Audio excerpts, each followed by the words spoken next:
program. Front page of the daily graphic was a report from CSIR regarding tap water and the fact that headlines that tap water contains toxins. Okay?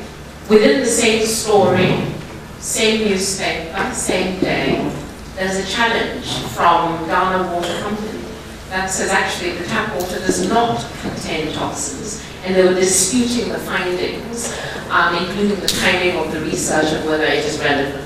The point is that public health is an issue that quite rightly occupies the front pages and should occupy the front parts of our minds. Whether we know enough, whether we've been given enough information, whether we understand what the context is, do we have enough legislation? Is it the right legislation? Is it being implemented?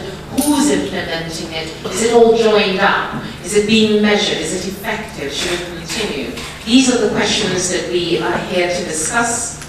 And I would like to begin by introducing myself. My name is Nana Alvaretta, and I'm very pleased to be associated with IMANI. So welcome to this stakeholder event on biomedical waste management.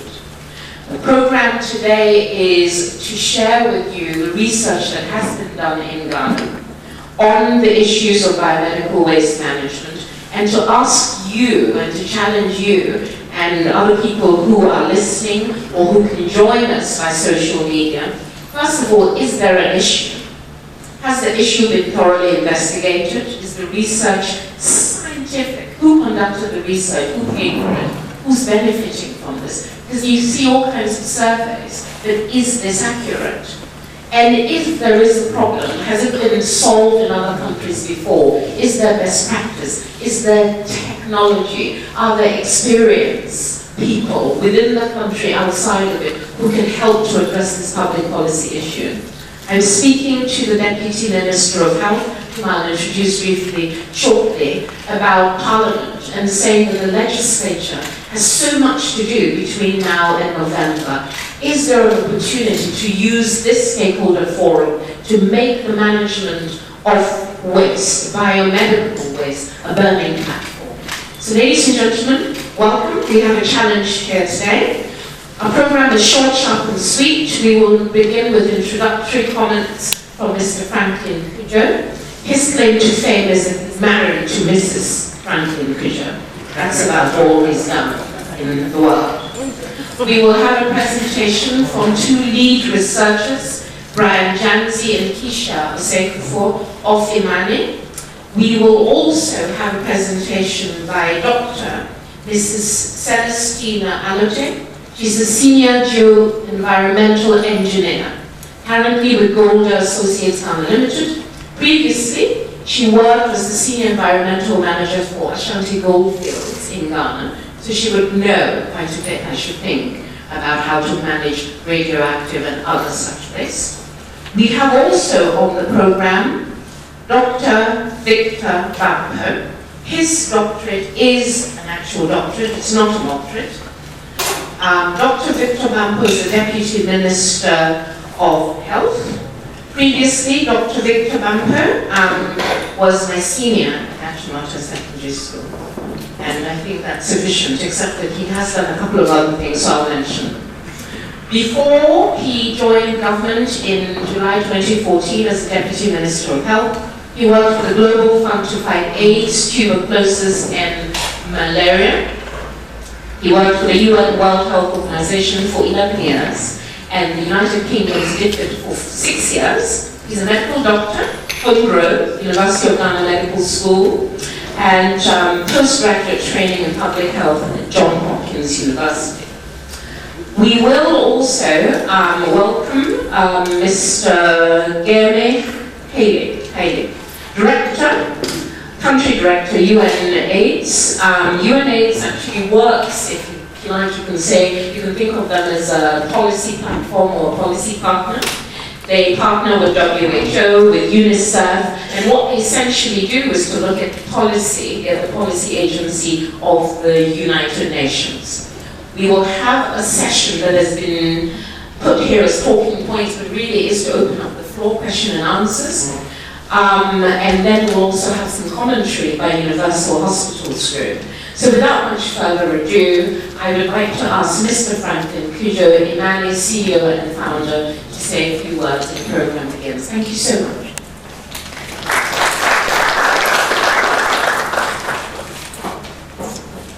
Thank you very much, Naya. So, good morning, everyone. Welcome to this rather short notice program, but very important as well. I'm going to say that not many people who follow IMANI believe or have thoughts that we've been addressing health issues well. Indeed, with the inception of IMANI in 2004, we've been at the forefront of global health discussions, be it on patents, on medicines, or drugs that were meant for the poor, or as it were, when activists were campaigning for patents to be broken. Compulsory licensing, it was called, I think, compulsory licensing of the sort. And some of us at the time were making the argument that, well, at the end of the day, it has nothing to do with patents or the price of medicines, but in actual fact, it is about the development of the people, indeed the economics of the people. Not many of you would also remember, or indeed, if some of you remember, somewhere in 2007, we held the first ever West African Convention on Safe Medicines in the country. IMANI went all the way to the Pharmaceutical Manufacturers Association of America, but I went to the vice president of that institution.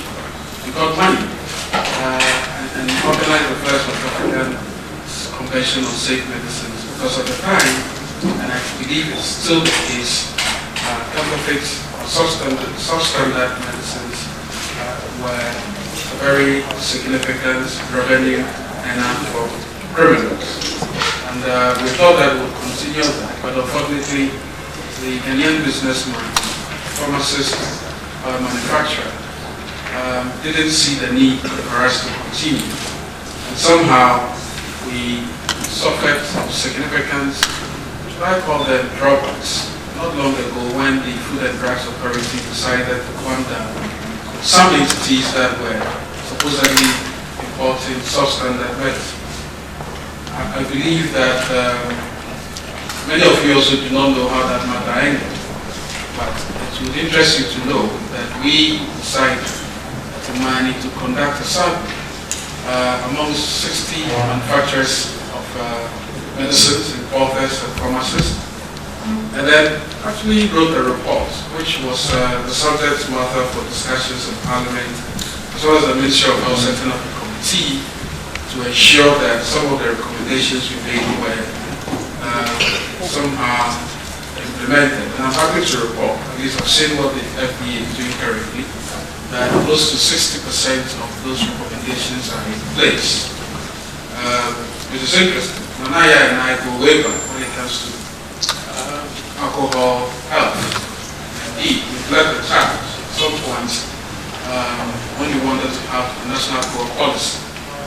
It wasn't easy because if a substance is considered as near illegal and you want to make sure that it is treated not as near illegal but understood that it ought to be taken in moderation, that was an uphill task. But I think it's still true, even though we do not have a national alcohol policy right now to speak, there were significant milestones achieved.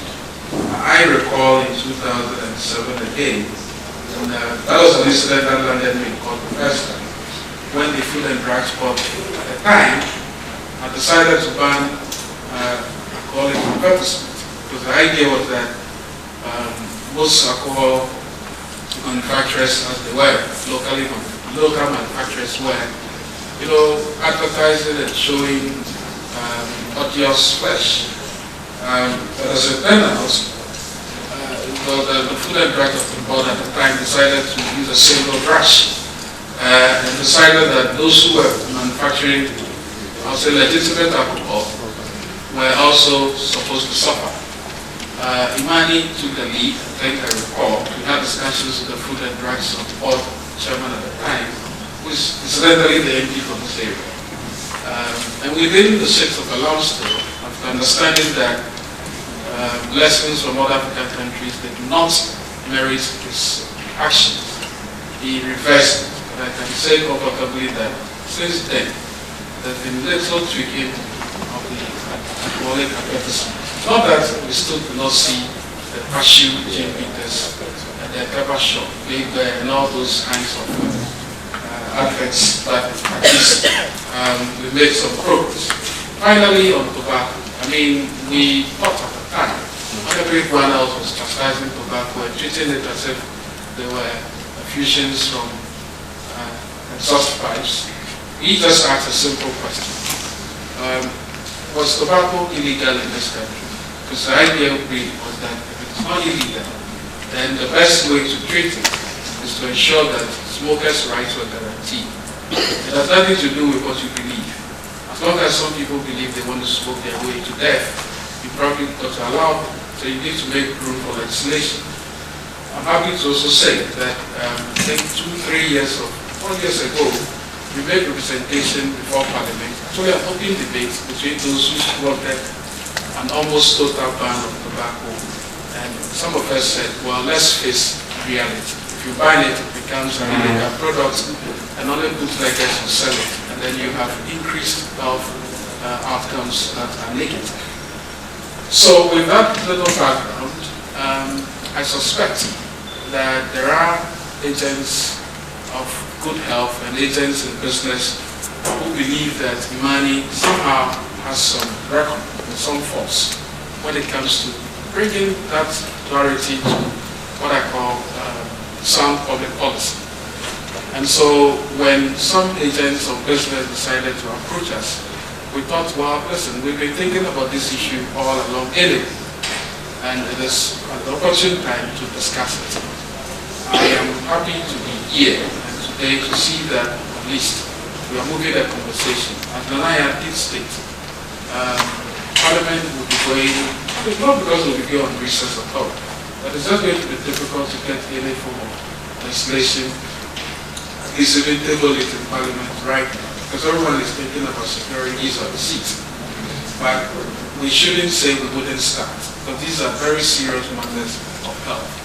And so I'd like to say to you that these are important. You should take the message further afield and ask questions of the presenters, and indeed anyone else who might have some experiences you might want to share.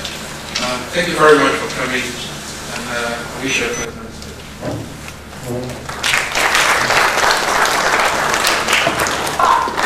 Thank you, Franklin. The first presentation is by IMANI. Mr. Brian Jamsey and Kishore Sethmore are the experts. Before they come up and share their views, I'd like for you to listen actively. One of the first rules I was taught in journalism schools, 6 questions that you should ask, doesn't matter who's sitting or standing in front of you. Why, what, who, where, when, how, and then I added another one, and so what. So let's listen to what they have to say and ask, and so what do you want us to do with this information, and so what does this have to do with anything? Thank you very much. IMANI, lead researchers, Keisha and Brian Jansen. Good morning, my name is Kesha. So first, we will take you through an introduction before moving on to the categories of biomedical waste. Biomedical waste is waste generated by biological and medical sources, such as hospitals, clinics, funeral homes, and vets. It can include discarded blood, gloves, swabs, and syringes. It is estimated that 15% of all waste created by medical activities are hazardous. This has an impact on everyone, not just health officers such as doctors and nurses, but also support services such as those who do laundry and who handle waste, as well as the general public and the environment. Some of the risks include foul odors, toxic smoke, and contaminated water sources. We'll discuss more the risks later. There are 6 main categories of hazardous biomedical waste. These include infectious waste, which is waste infected by blood, bodily fluids, and cultures, such as swabs and bandages. Sharps, which are any devices that puncture or lacerate the skin, such as blades, syringes, and needles. Chemical waste, which are solvents used for laboratory operations, disinfectants, and heavy metals. Pharmaceutical waste, which are any unused, contaminated, or expired drugs or vaccines.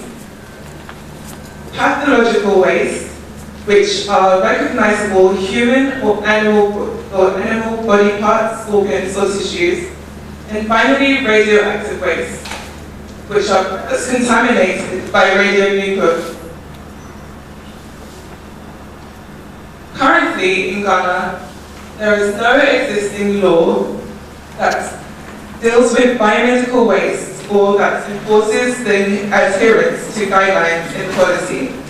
There is, however, Act 490, which was published in 2002 by the Environmental Protection Agency in collaboration with the Ministry of Local Government and Rural Development.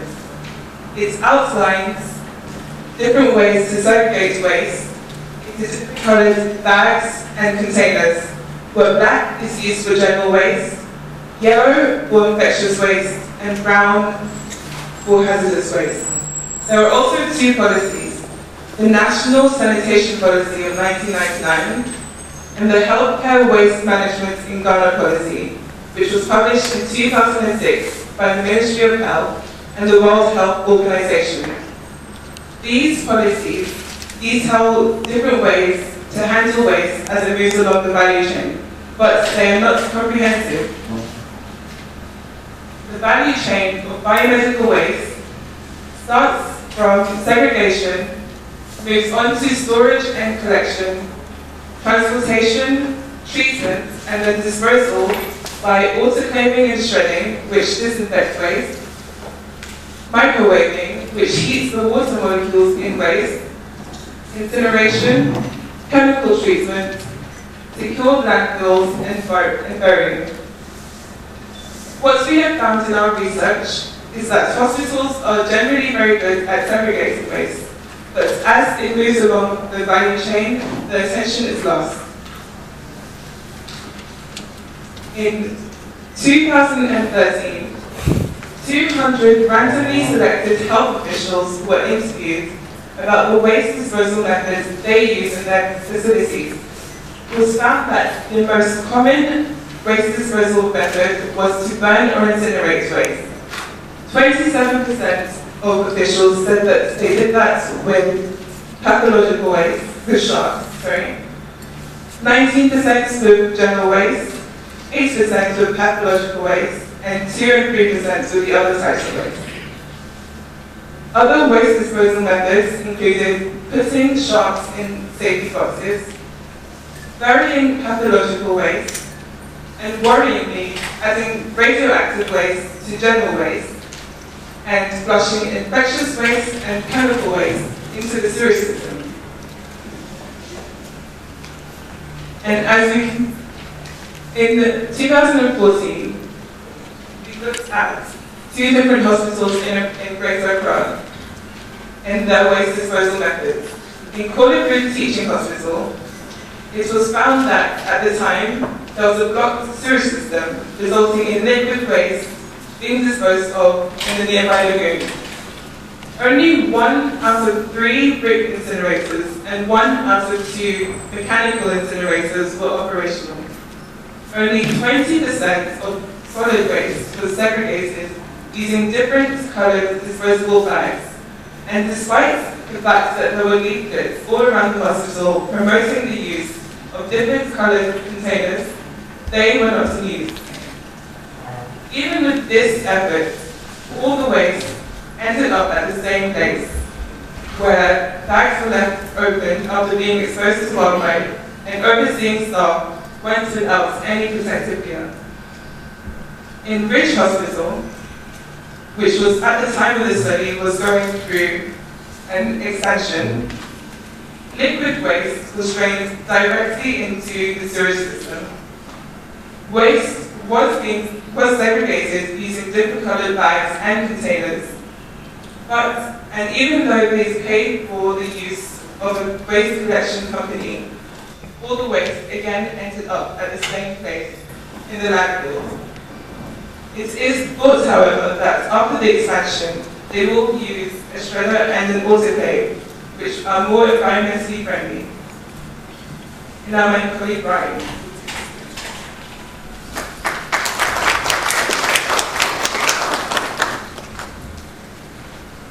Thank you, Keisha.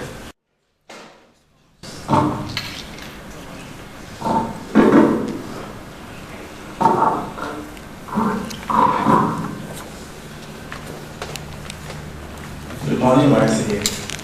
My name is Brian and I'm also a researcher with IMANI. Now we're taking you through the public health impacts as well as our recommendations on how we can deal with our waste. First, I'll start with the impact of chemical and pharmaceutical waste. Chemical and pharmaceutical waste are actually toxic. They could be corrosive or reactive, or they could be flammable. So how they are disposed should be of great importance to us. What we found out in our research was that in most hospitals, chemical waste are flushed directly into the sewage systems. And we all know most sewage systems in Ghana do not get treated before it finally get discharged in water bodies or in open pit. Now this is really dangerous because a lot of communities who live around these hospitals use these water sources for their daily activities. Some use it for washing, bathing. And what is even more worrying is that a lot of farmers who live in that communities use these water sources for irrigating their vegetable farms. So you should be worried about where you buy your vegetables from if you're living around the polluted enclaves, because you might never know where you're getting that vegetable or the fruits you're buying from. Another way chemical waste are disposed, we found out, is that some hospitals actually ban some of the expired drugs, even though that's according to the APU regulation, they are supposed to actually report it and come and collect and the world disposal. But we found out that some actually openly ban their drugs, expired drugs. And this is also dangerous because the chemical composition of some of these drugs, when it burns, the fumes it generates, which comes out actually disseminated, contains some nitrogen oxides and some contains some heavy metals. And research shows that some elements of dioxins is a cancer-causative agent. And research also shows that some of the heavy metals which enter the food value chain when these wastes are burnt are responsible for some of the childhood defects which we see in children. So how this waste, chemical waste, are actually disposed should be of great concern to us. The other waste has to do with sharps and infectious waste. And when you come in contact with very contaminated sharps, which Tisha already explained, how they actually chew either parts or puncture, these are some of the infections which you can, expose to. You have respiratory infections, genital infections, HIV, hepatitis A, B, and C, among many others. A lot of research we have come across has shown that there's a strong linkage between the transmission of HIV, AIDS, and hepatitis to exposure to contaminated strains which are found in biomedical waste. For instance, the research was done in the United States by the Environmental Protection Agency, which was submitted to their Congress in 2000, and was found out that out of the 300,000 cases of hepatitis A and B, which were recorded in that year, between 150 to 300 of that transmission was as a result of public health workers getting in contact with infected strains.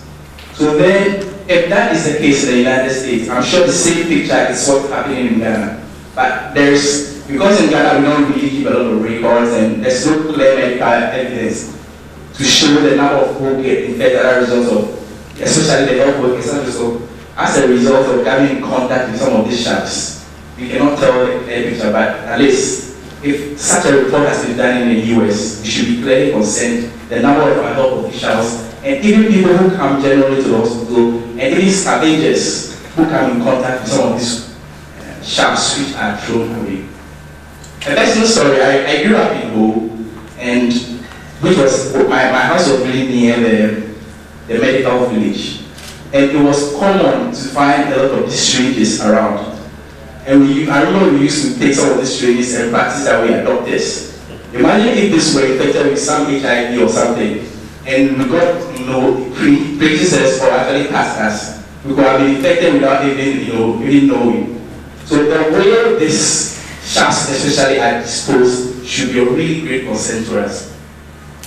Also, some of these infections which are listed above here actually also are spread to other media. For instance, they usually flush some of this waste through the sewage system. If this waste gets discharged into the water bodies, there could be a health risk to people who live in the catchment area. Another way, when you look at the pictures which Kesha presented, you can see that a lot of this infectious waste are left in the open, and it's accessible to animals of all types. Rodents feeding on this waste which are openly disposed. The standard is that they should actually be sealed, but in this country where our cholera infection rate is very high, we should be really worried about how these wastes are left openly. And lastly, I'll talk about radioactive waste. This actually occurs in the smallest quantity when you look at the proportion of waste which are produced in Ghana in our hospitals. But even though they occur in the least quantity, they are actually more dangerous because a little exposure can actually cause a lot of dangers, even to death. I'll cite an example of a case that happened in Brazil. In 1988, it was found out that someone mistakenly took a package of a radioactive waste home, and it led to the injury and even death to about 250 people. 250 people died as a result of someone just mistakenly taking a radioactive waste home. Now, this is really scary. I'm sure it could be happening in our country. People are dying in silence, but we are not aware. So now it's time for us to take serious consideration of how we manage health waste in this country. So now I'll go over to our recommendations. IMANI recommends 4 approaches in dealing with biomedical waste in Ghana. The first one is that we need to review the existing policies which have been published. For instance, the Ministry of Health policy, going through the document, it's really an excellent policy document. But it's been 10 years since it was published. It was published in 2006. Trends have changed, new technologies have come into the space. So we believe that it's about time the ministry and its stakeholders take another look at the policy and review it so that it meets international standards. Secondly, we are strongly advocating that there should be a legislative instrument which will be enacted, which will back the existing policy. From our research, we found out that even though it was clearly stated what the health institutions should do to their medical waste, it's actually not being implemented. The reason being that there is no incentive or there is no punitive measure for those who don't follow the laid down principles. So we are advocating for a legislative instrument. And this legislative instrument will do 4 important things. The first one, as I already said, is to ensure enforcement of the existing policy. Secondly, it will state clearly the funding mechanism for biomedical waste. The problem we found is that most of the people you talk to will say, who should pay for the biomedical waste? Should the patients who come to the hospital pay? Or should there be a special levy, such as the NHIS? Or should there be a tax element to take care of it? Or should hospitals use their internal generated funds to take care of biomedical waste? when we enact this law, it will state clearly, and I'm glad some members of the Biomedical Select Committee and IMANI, so we'll pick up this from here and start a conversation on who should actually pay for this waste.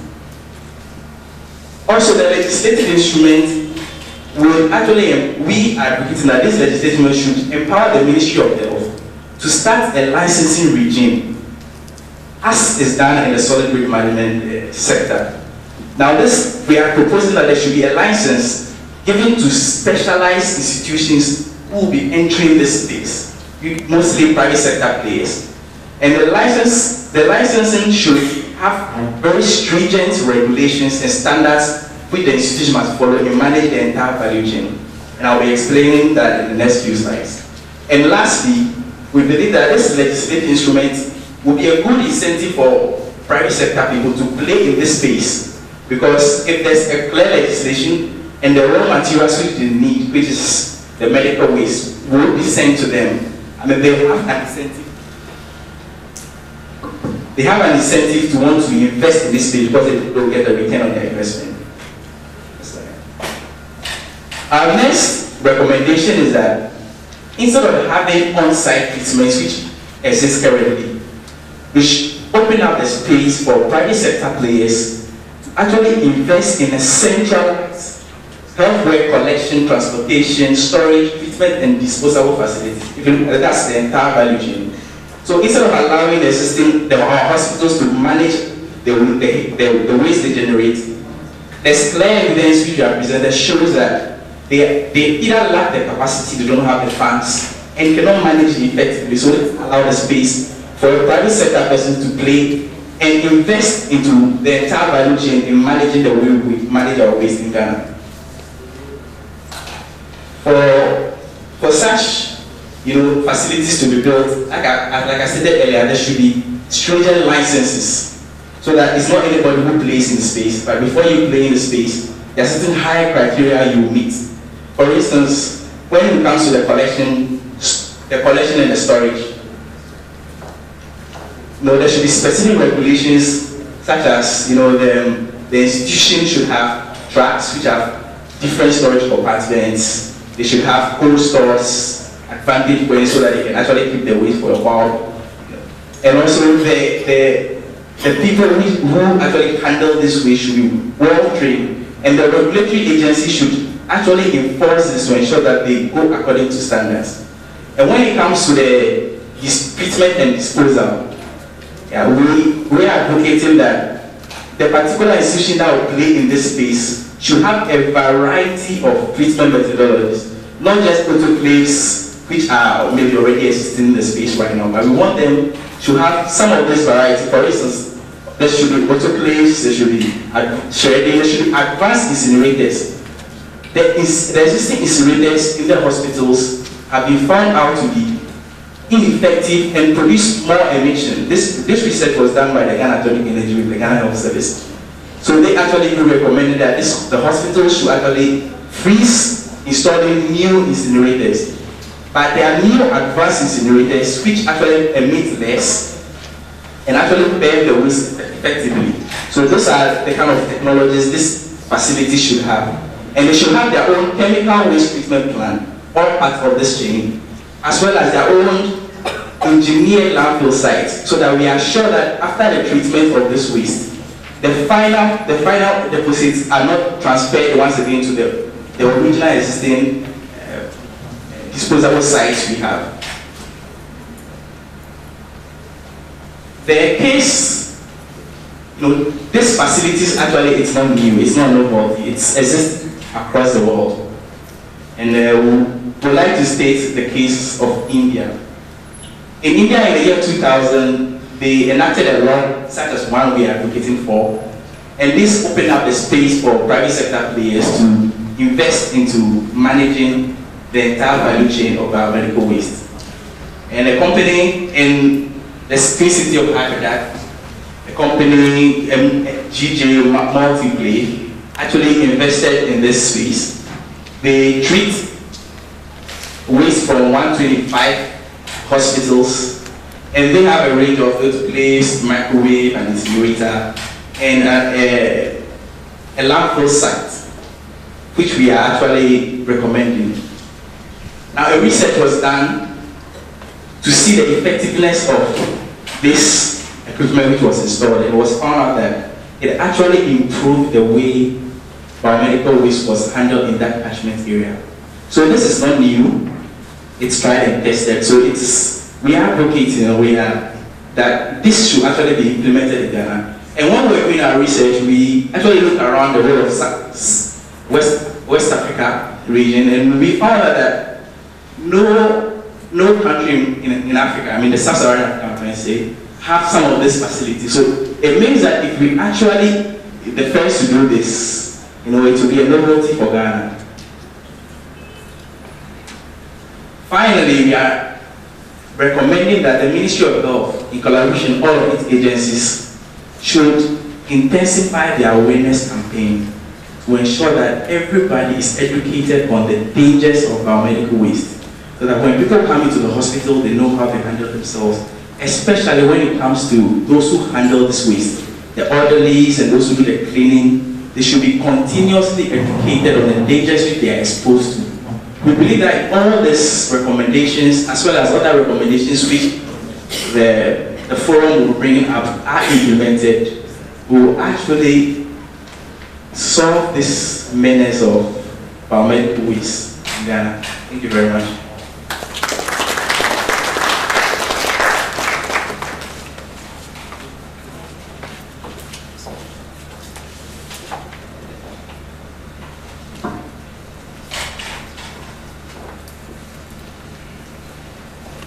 Thank you. Two researchers from IMANI setting out their stall essentially on why they ought to be listened to. So it's Brian and Keisha. And as I said, I tend to listen to everything with a journalist perspective, which is, so what exactly are you saying? What I understood from the two very good presentations, that there is a WHO definition on what constitutes biomedical waste. So it's not an IMANI definition. The WHO goes on to explain some of the dangers and the hazards that come or could arise from improper disposal of biomedical waste. So in terms of who, okay, WHO got that, and what are they saying? I understood that there is a sanitation policy in Ghana. It's not as if we don't know that we haven't done anything. And that was implemented or instituted in 1999. I understand that there is an EPA Act that relates to separating of waste. I understand that there's Ministry of Health policy guidelines as well. So there is something before we start jumping out of the ship quite yet to say there's nothing being done in Ghana. There is something. Is the something enough? I understood from the research that they looked at 200 health facilities or spoke to 200 medical personnel, and that they did identify, as the WHO has done, different types of biomedical waste, and that's where the problem begins. From the separation into the bags, to the training, to the wearing of protective clothing for the people who have to deal with it. And even if you do separate your waste, who's picking it up? How do they transport it? Where do they transport it to? And when it gets there, what happens? I think this is where I see a gap. I'm very pleased to introduce the next speaker, Dr. Celestina Alote. As I said, she's a senior geo-environmental engineer at Golder Associates Ghana Limited. Again, home-trained, civil engineering degree from KNUST.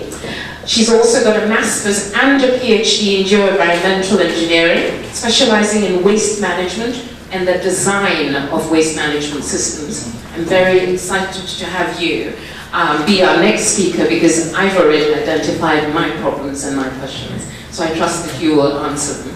Thank you. Thank you very much.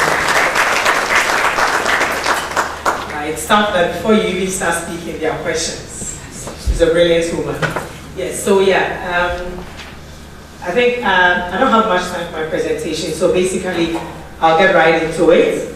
The intent of this presentation, Brian has already spoken about what is currently done in Ghana. So this is just sort of like a recap, just to show what currently pertains in spite of the ministry's guidelines. can go to the next slide. I'm not going to read every single line. Yeah, so a bit of research was done in 2010 by a Ghanaian studying at the University of Stuttgart. And these are some of the statistics. For Confanochi Hospital, they were not, as of 2010, segregating their waste, even though it is in the guideline to do that. And they were using brick incineration and waste dumping. And I call that waste dumping because basically we dig a hole and we just put whatever waste it is in there. And there are implications because there's groundwater there, there's soil contamination, and all of those.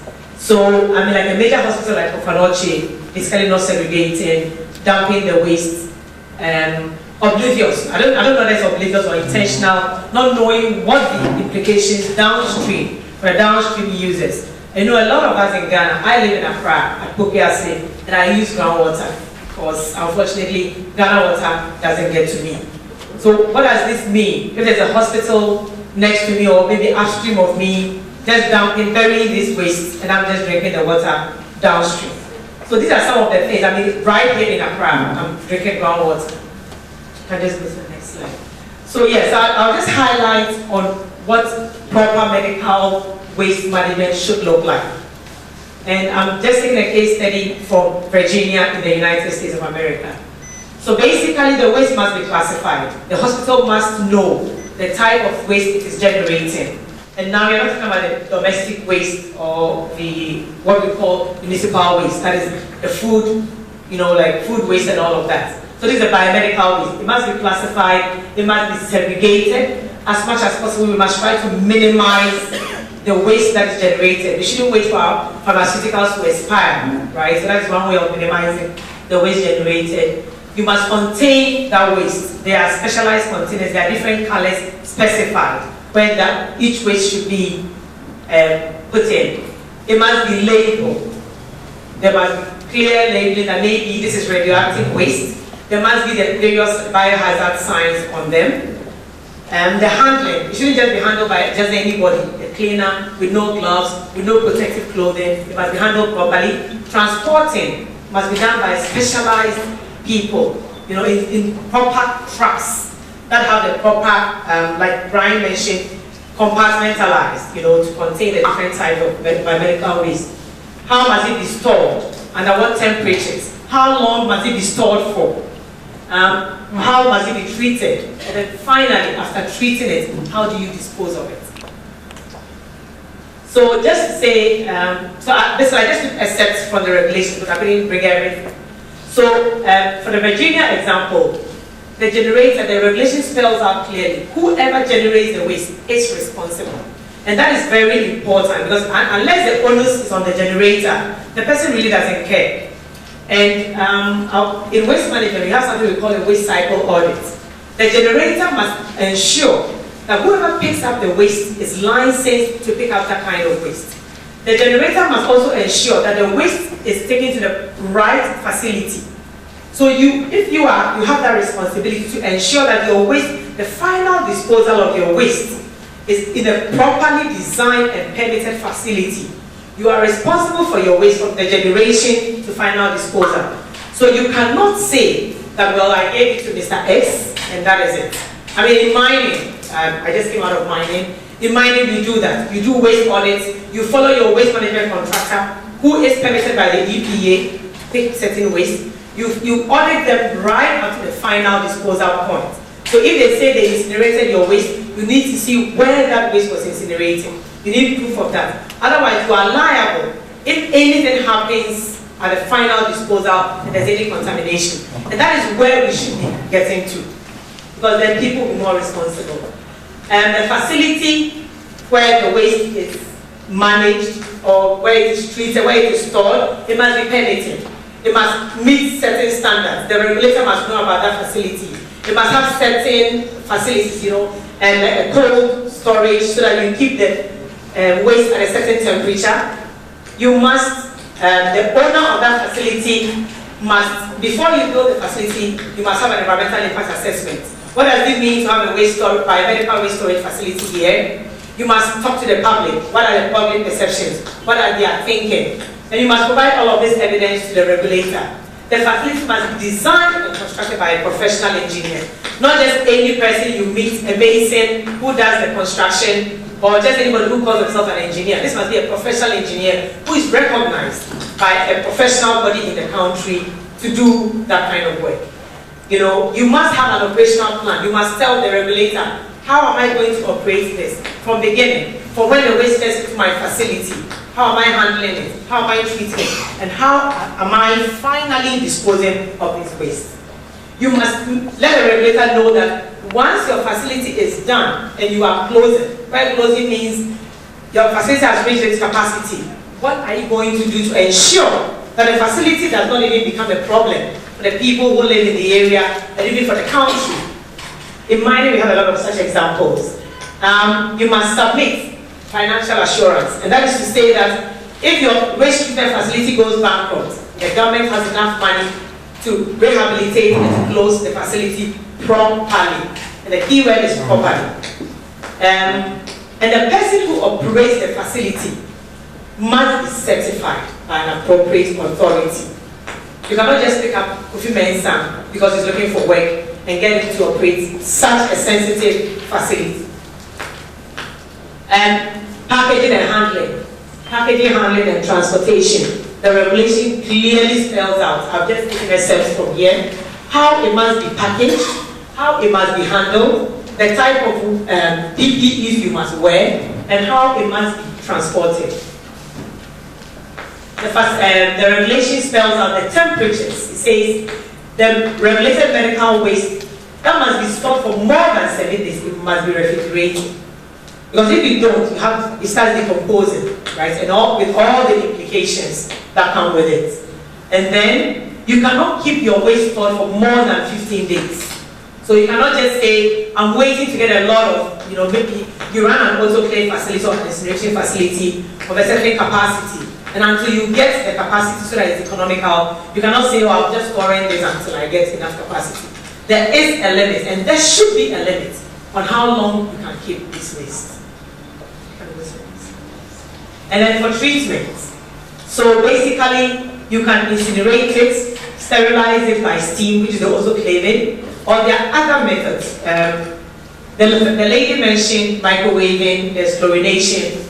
All of these methods, you cannot dispose in any landfill unless you have treated this waste. And once you have treated it and you have generated either the ashes or the sterilized material, then you can dispose at the landfill. And the landfill is not just digging a hole in the ground and dumping it in. This must be a properly engineered landfill where you can collect the leachates, test it to make sure it meets the criteria set by the regulator before you dispose of this leachate. A lot of times, and I remember near Apofuni and Chimota, there was a waste dump site, I would like to call it, and there were complaints of the water, the leachate, just running, around, and people were moving in and out of the area. That kind of waste has to be collected. The wastewater has to be collected. We need to know the constituents, and then it must be treated, if necessary, based on the limits set by the EPA. So I'll just go a bit into incineration. If you choose to use an incinerator, you must operate at certain temperatures, no less. You cannot say my incinerator operates, let's say, at 700 degrees Celsius. If you have to do otherwise, then you must demonstrate to the regulator why your 700 degrees Celsius will meet the criteria they have set. And these are the kind of standards we must be attaining for. Because otherwise, and you must, the incinerator itself must be permitted. The emission, the air emission, we just heard about the atomic energies research, which shows that the emissions from the incinerator themselves are a danger. So basically, it's like from frying pan to fire. So we must have the right type of incinerators. Their emissions must be monitored, and if they are not meeting the standards, they must be shut down until they meet the standards.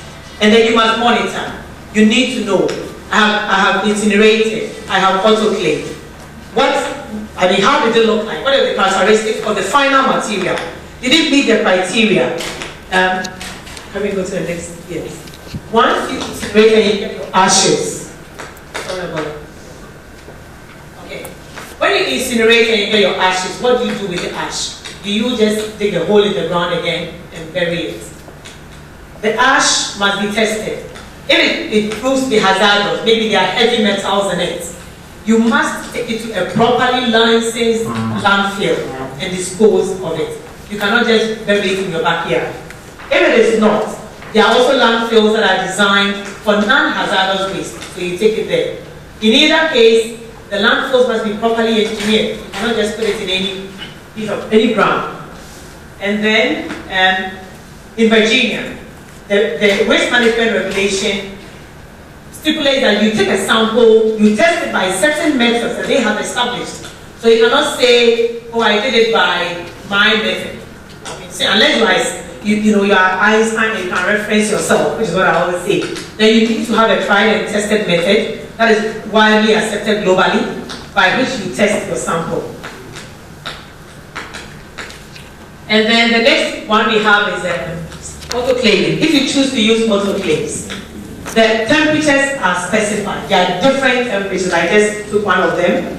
Or otherwise, if you decide you think other temperatures will work for you, again, you need to convince the regulator that these temperatures will meet the criteria you have set in terms of the bacteria. So the second point talks about, in Virginia, they have said the bacteria, spores of B. Thermophilus, of a certain culture should not be present once you finish autoclaving. So once you meet that criteria, then you are safe. And then you can eat and then take it to your landfill. And then you must keep records. Very important. Because you'll be audited by the regulator. So record keeping is very, very important. A lot of times we just do things, when you ask for proof of it, they're like, oh, I wrote it down somewhere, but they cannot show you where they wrote it down. So if you can't see it, then most likely maybe it didn't even happen. I mean, there are other methods, that's a dry heat, we have the microwave. So yeah, so we come to the final disposal of the waste you have treated. So once it has been treated, in the case of ashes, like I said already, if it's hazardous, you take it to a hazardous landfill. If it's not, you take it to a non-hazardous landfill. And the emphasis here is in a properly engineered landfill. In Ghana, many times I hear reference to landfill and I shudder because there are not many engineered landfills, at least in Accra, I know of one in Tema. We tend to use the word landfills all over the place. But we have, for the waste not to become a liability, a source of contamination, you need to properly engineer, put in the right materials to prevent it from getting to the groundwater, and ensure that the water that comes out of it, which is called the leachate, is treated before you can dispose. And all of this must be regulated. So the way forward, all what you said is beautiful. But, everybody likes to make profits. So unless people are compelled by legislation, and I always like to bring the example of mining. Mining, I would say, is one of the better regulated industries in Ghana. And the mining companies, they shudder. When the EPA is coming for an audit, they are worried. Why? Because the EPA is an enforcer. When they come, if you don't do the right thing, they shut you down, they fine you. And if you don't want to be fined, you comply. So basically, the important thing is to have legislation backing it, because the ministry cannot come and say, I'm shutting down your facility without any legislation backing it. Somebody can take it to court, and the ministry will be in the wrong. And then once we enact the legislation, enforcement. In mining, the EPA came up with something called the ACOBEN. And ACOBEN gave the mining companies, they judge you by certain criteria, and they publicize it. And now it's a global world. So, you sit in Ghana, and somebody in Norway, an investor in Norway, hears that your mine didn't do well, and they are investing. They are environmentally conscious. So they're like, I want to remove my investment because I've heard that you guys are contaminating and polluting, wherever. Takwa, beach, or Boise, beach, wherever. So then the mining companies now sit up and try to meet the regulators' criteria. Enforcement is key. you can just go on. What do you think about that? I don't want to break some of the challenges for enforcement in that I found on the internet for India. There was a statement they said that yes, the waste management was made mandatory for all government and private hospitals. Many still fall behind. It took a raid. The city officials, the health officials had to go raid the place before they found out that people were not complying. So somebody, unfortunately, acted, constant visits, audits, either by private consulting company or by the regulator themselves. They talk about the fact that waste was supposed to be segregated. When they went there, they found out that the hospitals were not segregated as they should. And because of that, the incinerators were not performing as they should. They talked about the fact that Brian mentioned cost. Who bears the cost? And so in India, because the hospitals had to pay, they started manipulating the number of bags they generate. They found ways. So the way to find its way to domestic waste, where it should be.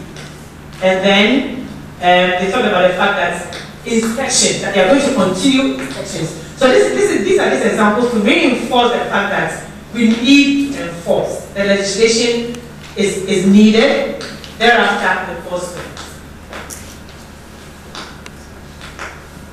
Yes, so the recommendation based on this is that we need strong and clear legislation to compel the owners, that is the generators of the waste, to properly dispose of their waste.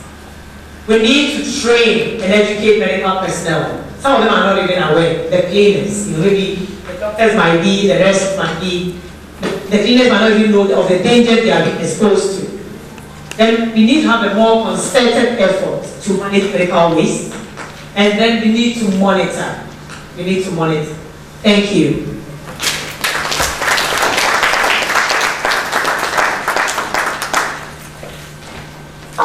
Thank you very much. I said I had a few questions, now I have even more. Dr. Celestina Alote. Before we move on to our next guest, I'd like to recognize the presence of a number of key people from Parliament. The Vice Chairperson on the Committee on Environment, Science and Technology, Mr. Noah Ben Azur. If you're here, can we see you? Not quite. Like that. Thank you. From the Committee on Local Government and Rural Development, Mr. Benjamin Kodo. The Ranking Member on the Committee on Environment, Science and Technology, Mr. Francis Adai-Lima. There are also representatives here from the Ghana Standards Authority, from the Food and Drugs Board, from the EPA and Ghana Atomic Energy, which is all very good. Because what I got from Dr. Alote was a lot of questions and a lot of worry.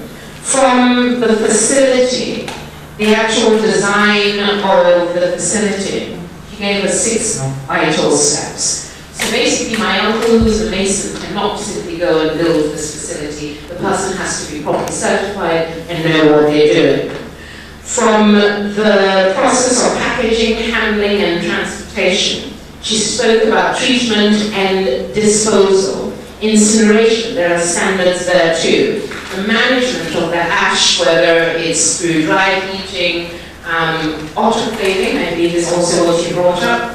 Final disposal.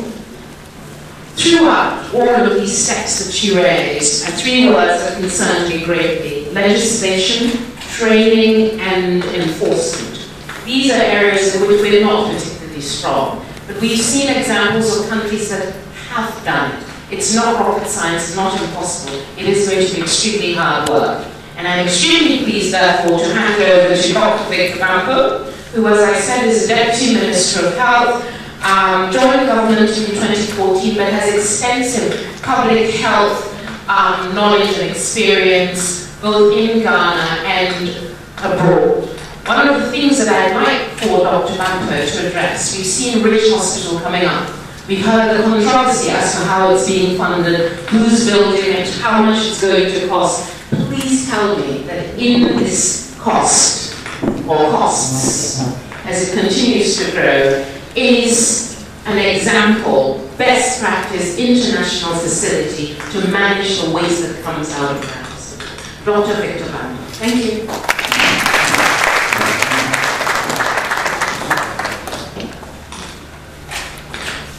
Thank you very much.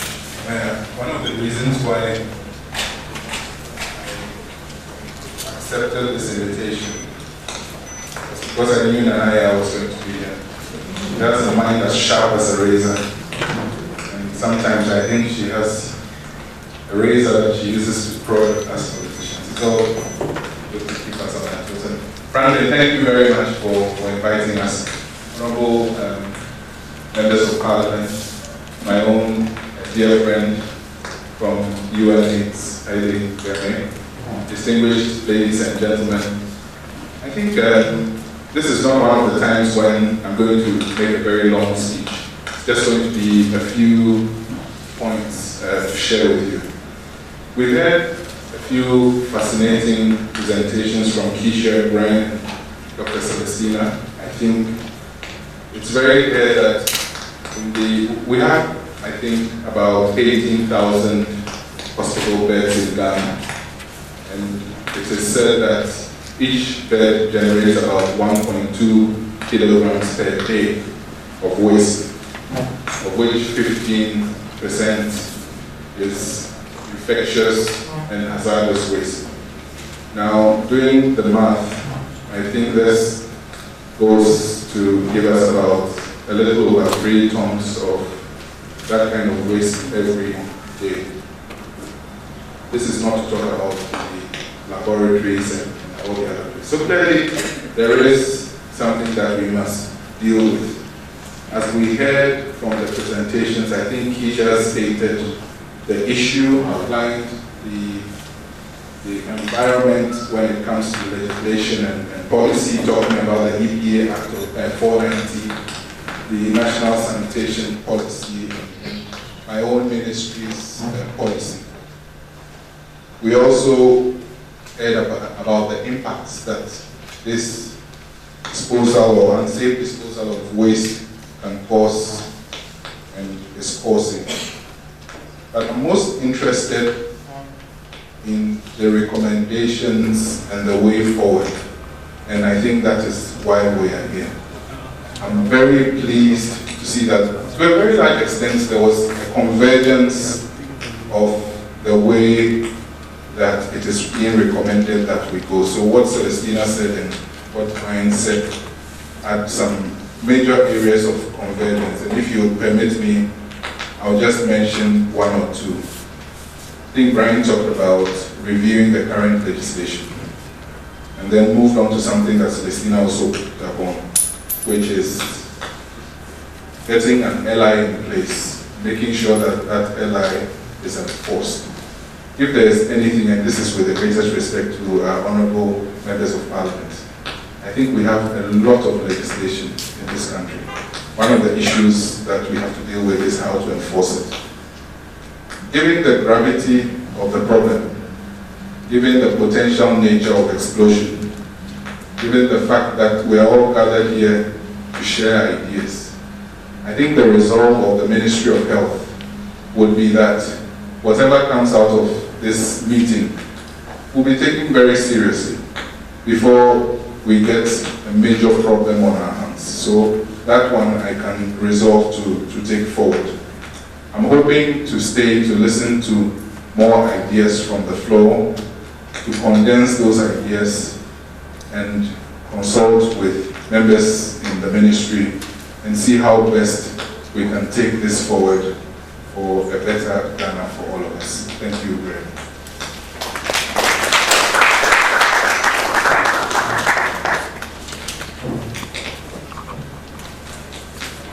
Has been extremely diplomatic and has not answered the question about whether a regional hospital being constructed at an astronomical cost, according to its critics, and there are many, including me, will, for once, since it's new, and since you know about these issues, have an international best practice facility to manage biomedical I'm sorry, it was answered by one of the I'd like you to answer. Yes, it has a state of the art facility for disposing of waste. So at least one. I'm going to move on now, and before I do, just a little bit of background, because everyone's talking now about legislation and the fact that there is need for legislation. We have 3 parliamentarians in our midst, and I'm sure they will be able to expand further. According to the graphic, April 18th, Parliament has moved forward rapidly. They are now organizing a bill symposium series, which basically lists all of the bills that are pending before Parliament. When I counted them before November 2016, there are 32 bills currently before Parliament, expected to come to some sort of legislative conclusion.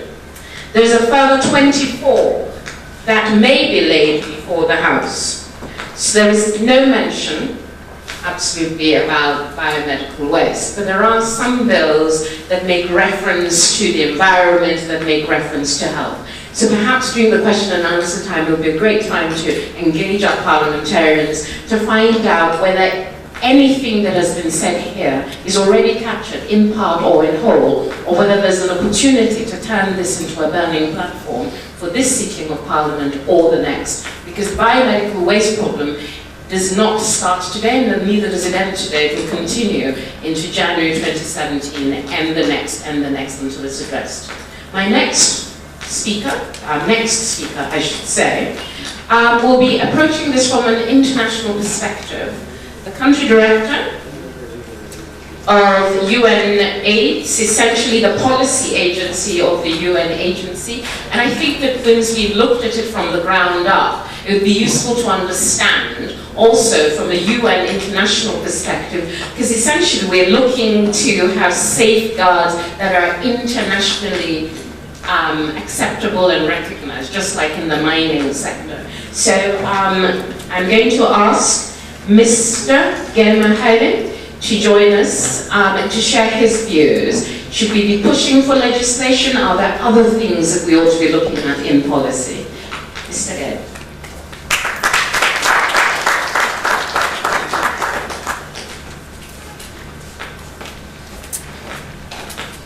Thank you very much, Honorable Deputy Minister of Health, Honorable members of Parliament, good to see you, and Mr. Joe, the IMANI Group, colleagues, all those observed. You know, this issue of biomedical waste management plus waste management are big issues that are being discussed by many countries. It's not only Ghana. And especially in our case in Africa, the lessons that needed to be learned from others have not really sunk in. So therefore we seem to be creating and repeating the same cycle of issues and challenges, and also recycling, again, solutions. And this debate has caught up with Ghana at 60. And also the other day I was listening to the radio, and I was very surprised to hear how passionately people debated whether ECG should be privatized or not. Again, Ghana at 60. Things have changed, they have to move, because what we were 60 years ago and what we are today is a totally different situation. Where we will be at 60 years from now is even going to be more different than what we have now. The WHO estimates of 15% toxic waste product is a measure if all things are equal, but not necessarily a measure if all things are not. So in the case that here we need to also understand is that what we are generating, given the fact that a lot of what is being generated starts its toxicity from the point that it is generated. Because all those processes that need to be in place to ensure that we minimize the toxicity of such waste to about 15% is not there to begin with. So therefore, I believe it's a much higher percentage than that. Ghana, in terms of many other countries around the continent, and I'm sure Franklin can attest to this, is in a much more better position in terms of having policies, in terms of having guidelines, and also in terms of having acts, parliamentary acts, in regards to sanitation, waste management, and hygiene. And if we compare per capita also, the capacity, the in-country capacity, the human quality of Ghana to many other places is also quite high. But what is the problem? Where are we properly involved? Leadership, commitment, corruption, laziness, what is it? And this is what I think, as a policy dialogue today, it's not the science. They have got the presentations you have seen are spot on, each one of them. They're evidence-based, they are there, they're speaking to the point. But in this policy dialogue, I urge that the dialogue creates space to also address other direct and indirect influence that we have over this issue of sanitation in general in Ghana, and also in particular in this area of biomedical waste.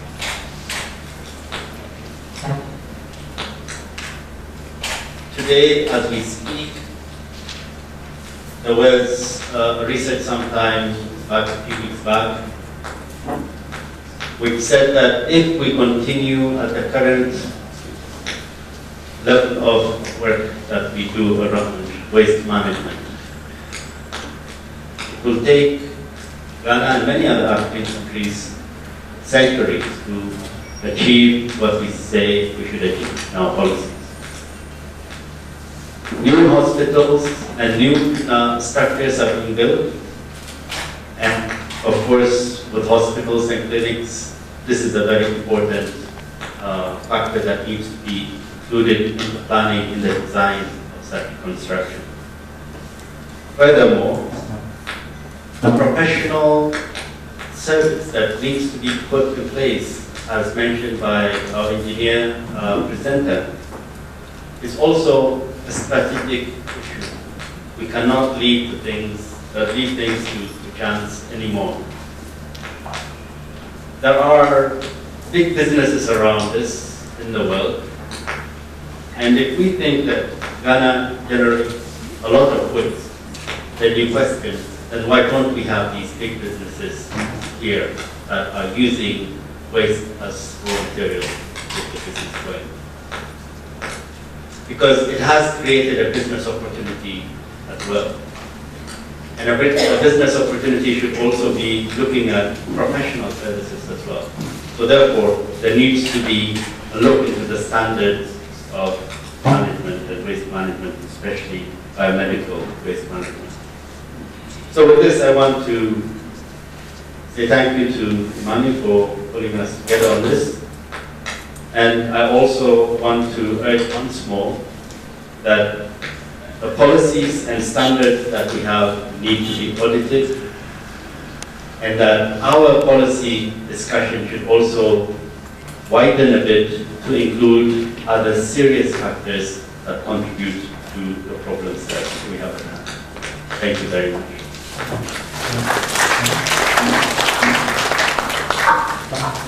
Thank you, Heidi. In a very measured case of less is more. you've shared your thoughts with us. Policy is more than science, it's also about attitude and the bigger picture. That whatever legislation has to sit, it has to work. So we probably need to look a bit wider and probably more personally at each other. My next, I'm going to ask next a representative from the Universal Hospitals Group, and I'll explain a bit about who they are. Mrs. Jifa Orka is going to join us. So the Universal Hospitals Group says that it is a turnkey health provider. They say that they're the leading provider of medical equipment management and civil service solutions. They say that they can provide hospital and healthcare facilities from conceptualization through contraction, equipment, user training, maintenance. Basically, they are the bomb, the A to Z. One of the main things that has come up, which we should discuss, is the business case. There's a public health case. Is there also a business case? And I suspect that Mrs. Orka is about to set out her stall. She's very clear on why she's here. She's selling the benefits of her company, Universal Buildings and Hospitals. Thank you very much. All right, I think my colleagues have actually spoken a whole lot. I brought a presentation, but I think I've been trying to tweak my presentation so I don't repeat too much. I am here to represent public sector and investment. That's what I'm here for. And I think that, like Nanaya said, I'm coming from Universal Hospitals Group. We are a turnkey, meaning we take it from the beginning to the end. And if it's a hospital, we cover all the way from conceptualization, that is a kind of facility you want to have based on the type of services you want to have in there, and we construct from OPD all the way to mortuary. So over the years, a lot of issues have come up. One of them, I think a few years back, maybe more than 10 years back, was that a lot of health facilities were acquiring equipment, and the big issue was who maintains that equipment. So we had a pile of equipment and then no maintenance. So we decided to strengthen our technical department to be able to cover it. So our line of work takes us across the length and breadth of this country. We visit almost all the facilities from the north to south, east to west, twice every year. And I'm sure that if any of you are in healthcare, Ghana Health Service, or the Ministry of Health, you must have come across us somewhere in some of the trenches. About 3 years back, we're not speaking just from the point of research, but we're speaking from the point of view of first-hand information and experience. We have been around these facilities, we have seen how this waste is being handled. Some of it, we have a lot of facilities springing up behind people's backyards, and then you have all kinds of burying going on, and then burning going on behind backyards, and what entices you if your mains or the pipes buried around the site of the burning is leaking a little bit, and then the next thing you know, you're fetching tap water with all kinds of things sipping into it. I think that is how dangerous it has become. Maybe, can we start from slide 16 so I don't repeat all of these things? Currently, I've heard a lot of autoclaving. We've been talking about there is autoclaving. Yes, we have been dealing with it for a while now. I think that we have constructed some amount of facilities in this country, at least dental facilities, about 21 of them across the country from scratch, and then we have been maintaining, we have provided autoclaves. Autoclaves generally are just steam sterilizations. They do not change the material per se, and mostly they are reusable. When you come to the waste itself, you're going to be talking about comprehensive issues. And then a step above that, we'll be looking at the hydrocliffs. A hydroclave is a combination of the autoclave processes plus shredding. And then in the end, we expect that this waste will come out and be able to be mixed up with the regular municipal waste. That is the hydroclaving.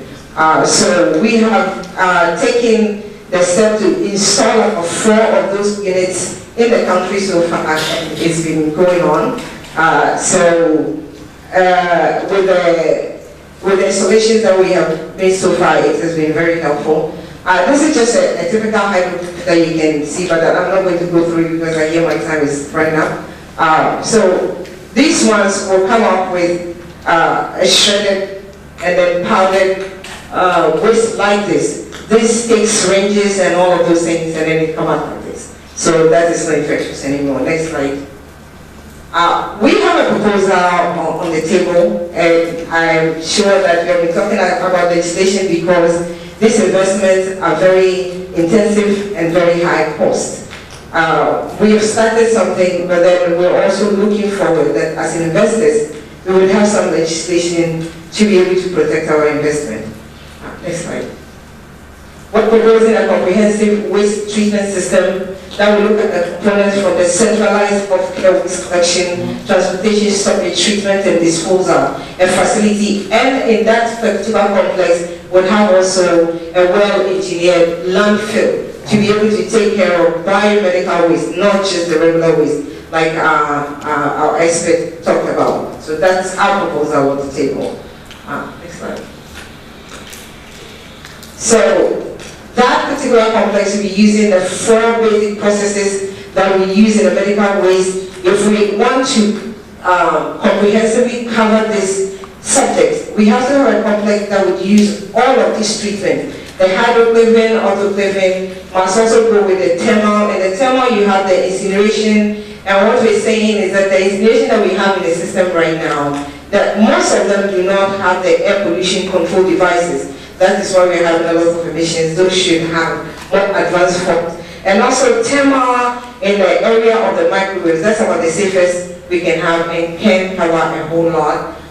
Then we have the chemical, irradiative, and then also the biological, not very much advanced at this point or developed, so we're not going to go there. Next slide, please. So these are some of the processes. The thermal, they rely on heat to destroy the pathogens. Then we have the chemical processes that will use disinfectants and destroy pathogens as well. Most of these chemicals, depending on the system you're using, the chemical that you're using is recyclable. You don't throw the reagents away. Like I said, biological is not well developed at this point. Next slide, please. Then we have mechanical processes in the mix, such as the shredders, mixing arms, or compactors are added as supplementary processes to render the waste unrecognizable, improve heat or mass transfer, or reduce the volume of treated waste. This is just supplementary to what we should have. And then steam disinfection, there are standard processes in the hospital at this point. That is mostly autoclaving. And then there are more designs to go into fragmentation, drying, and then chemical treatment or compactation to modify the basic autoclave system. That is also existing at this point. Next slide. To achieve this, we would use all the following processes in combination. That's the only way you can, because all these processes are best for certain types of waste. Not only one process will cover all of the waste that we're dealing with when it comes to biomedical waste. So you're looking at autoclaving, hydroclaving, that is steam sterilization plus shredding. But then you also have shredding and chlorionization, and then you also have other non-bent technologies, and incineration is just one in the mix. Sorry, please. There are some advantages of autoclaving. The reason why you cannot just stay on one is a small space requirement anyway, easy to use, but then it's limited capacity, not always waste handling system, bags, auto control, steam source, waste volume and change, and waste appearance and change, mostly for autoclaving. Next slide, please. Shredding and chlorination has substantial volume reduction, suitable for many waste, relative simplicity, but then also very, very high cost. Manual waste handling is in there somewhere. Liquid discharge, room noise, and then also the chlorine odor can also become a problem. Next one, please.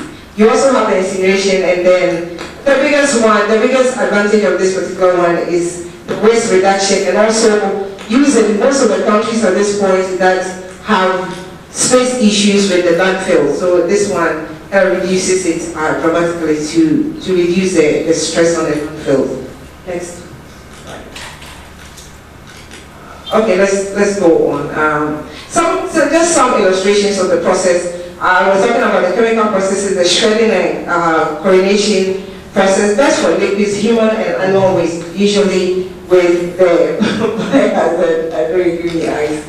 Alright, so this is the process, and then it all ends up, all these processes do end up at the landfill. So what we're saying is that in as much as we're all having processes, there isn't a proper end to this process, and what we're proposing is to have all of these in one place. So we need some backing to make sure that whatever huge amount that we're putting into this efforts won't actually sink.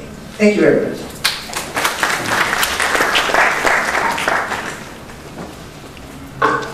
Thank you, Jifa. I'd like to say two things before we continue. One, that the presentations are going to be available. IMANI is very efficient about doing that. And also the very detailed proposal from Universal Hospitals will also be available. We are going to come to a question and answer session briefly, but I did want Universal to at least pitch their tent before, so that they can be part of the question and answer and part of the talking points, which is why I asked you to come in before and not after we've had the discussion. That way you can be part of it. And before we begin our question and answer session, I'd like to say thank you to Dr. Victor Bamper, who has spent the morning here with us. He was running on Equiatum time, so he was on time. He was running on Swiss time. He was on time, and he's required another meeting. I have assured Victor Bamper that every single question that is asked, every point that is made, since he's at this door, will be put to him.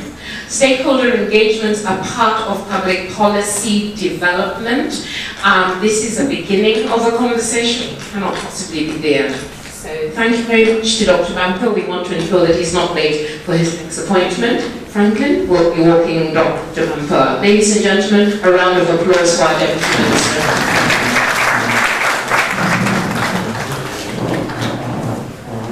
And I believe we are also going to be saying goodbye to Hayley, who's the country director. Yes, I think we are saying goodbye to our esteemed panel, which gives us the opportunity to get to the brass tacks with our parliamentarians, our specialists from the engineering field, from the medical field, and also, frankly, from the financial field, because somebody has to pay for this. Somebody does. Gentlemen, thank you very much for your time. We are almost on time, so I will continue. I'm going to be running this session, which, as I said, is a Q&A talking point session. So if you have specific questions, this would be the time to bring that up. I'd like to begin, however, taking liberties as the moderator, by setting out the rules, which is that I'll take 3 questions. No, you may not do what I usually do, which is a follow-up to the follow-up to the follow-up. Only I'm allowed to do that. Let's keep it brief, let's keep it to the point and be specific. If it's a question to the legislature, let's say so. If it's a question to the Ministry of Health, to the Environmental Protection Agencies, to the engineers, to the financiers, please be extremely specific. I'd like your name, your title, if you work for an organization, to please state that clearly. I'll take the first 3 questions now. I've identified 1 person. 2 more questions. 2? 3.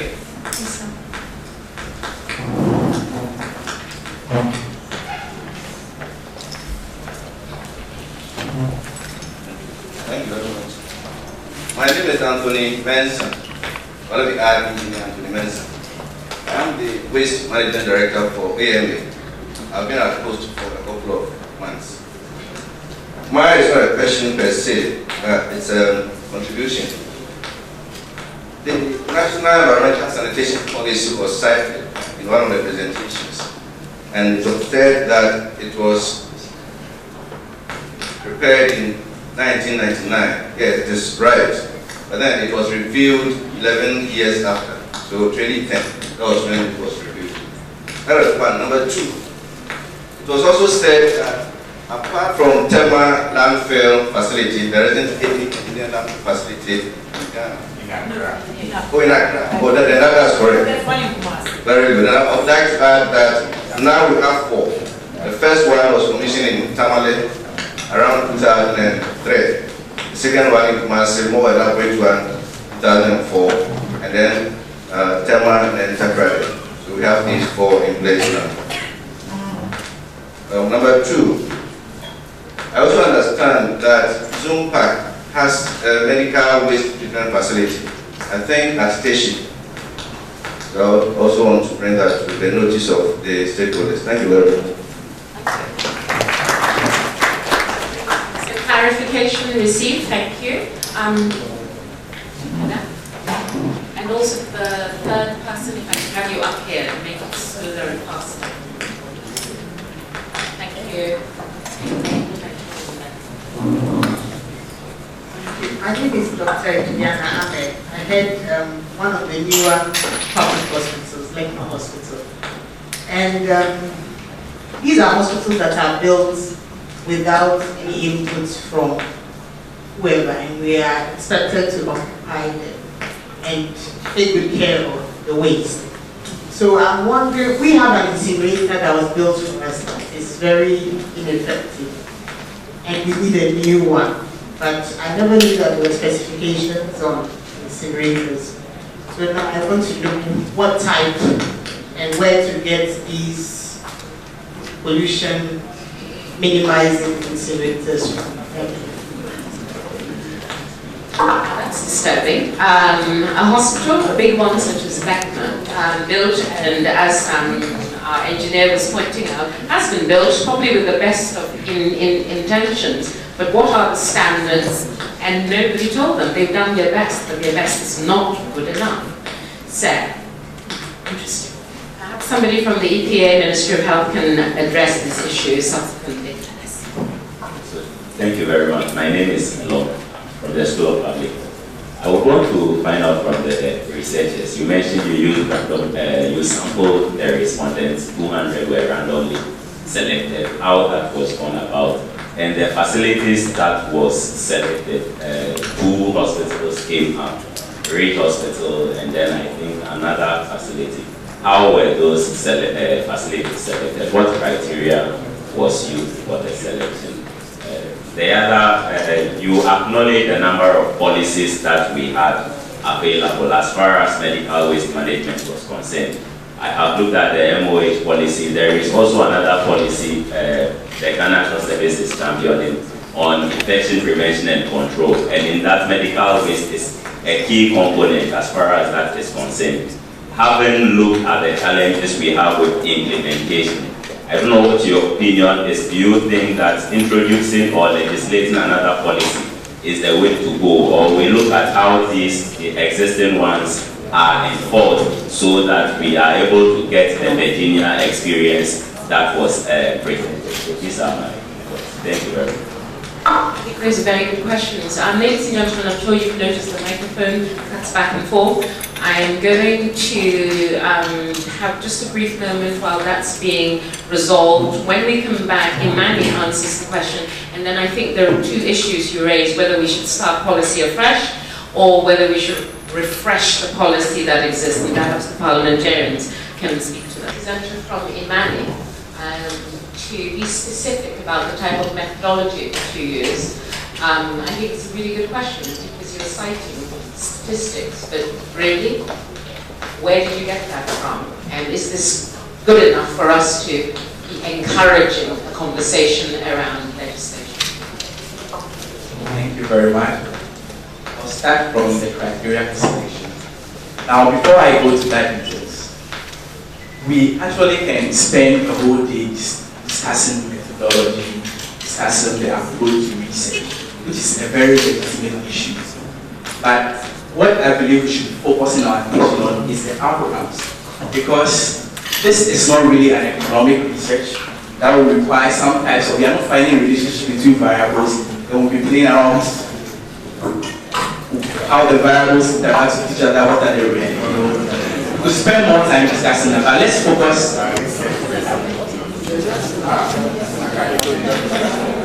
Okay, okay, for the research we worked on, like we said, over 100 institutions were surveyed, and we randomly selected 200, individual health practitioners, and we were selected at the level of those who handle the waste management. So that is the most basic, way approach we use. But should we continue discussing, the other methodologies we use? We should rather focus more on the results. Because this is not economic research. This is a field research.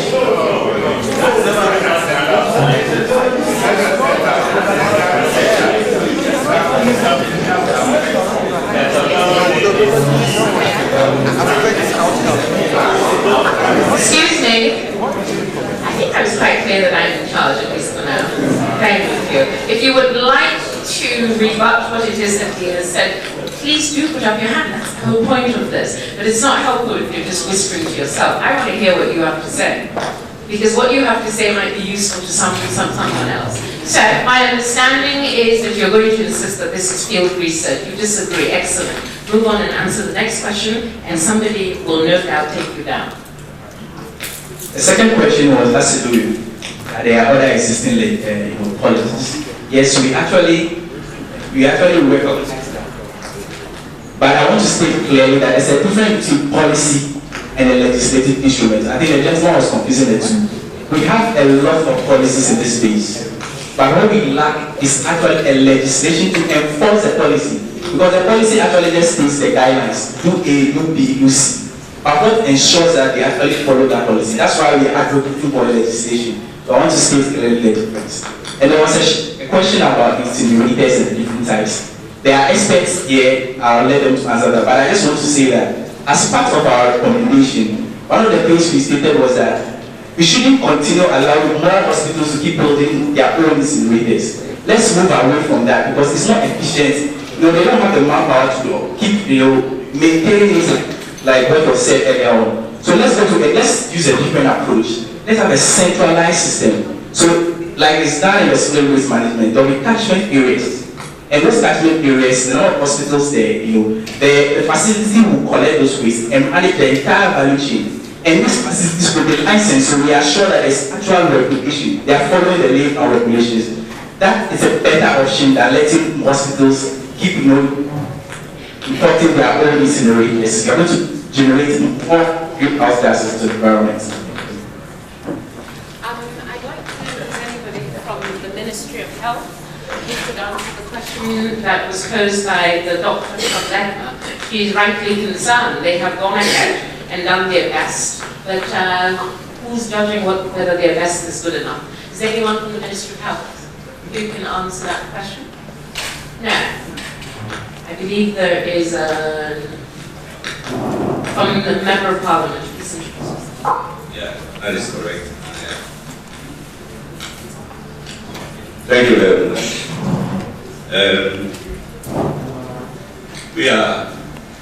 We don't have the capacity to go into the technical details, but as members of Parliament, we will talk about the legislation aspect of what we are discussing. I want to commend IMANI, first of all, for such an advocacy on biomedical waste management in this country. And it is clear to me that they don't only deal with economic issues about inflation and GDP. So now if they are going into waste, let us commend them for that. Secondly, biblically, I believe that associated with nature is waste. And for those of us who have read our Bibles, 6 days of creation and everything was good. A man had to live and then survive. And therefore, in our survival process, we have to develop.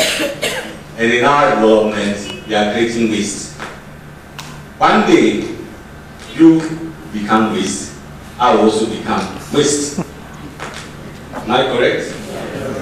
So, I want to draw this to the attention of IMANI, that waste is a major industry. While you take creation, I believe waste should be the second one. And the day I drop down and I become waste, you have to find a way to treat me and dispose me off. So when we are dealing with waste, it is such a big industry. And once it is a big industry, it requires public policy that will deal with it. The public policy in dealing with it will have the business aspect to it, will have all the technical issues to it. So when they are challenging the researchers about some sample size or what, that one we will leave it for you people to deal with it. We will talk to you what the legislation is. I believe and I recommend to IMANI that look at the way that we can have a consolidated waste legislation in this country. EPA handles some aspect of it. Food and Drug Board handles some aspect of it. Standards Board also, Standards Authority also handles some aspect of it. But once the waste is a huge industry, if we have a consolidated one, then all these regulators can then draw their strengths and then implement what they have to do. I believe that if you advocate on that, that would be fantastic. At the moment in Parliament, before the committee is a proposed bill on electronic and electrical waste. That is one. Then hazardous waste emanating from the Basel Convention. That is also before us. I want to believe that the Basel Convention would talk about some of these wastes.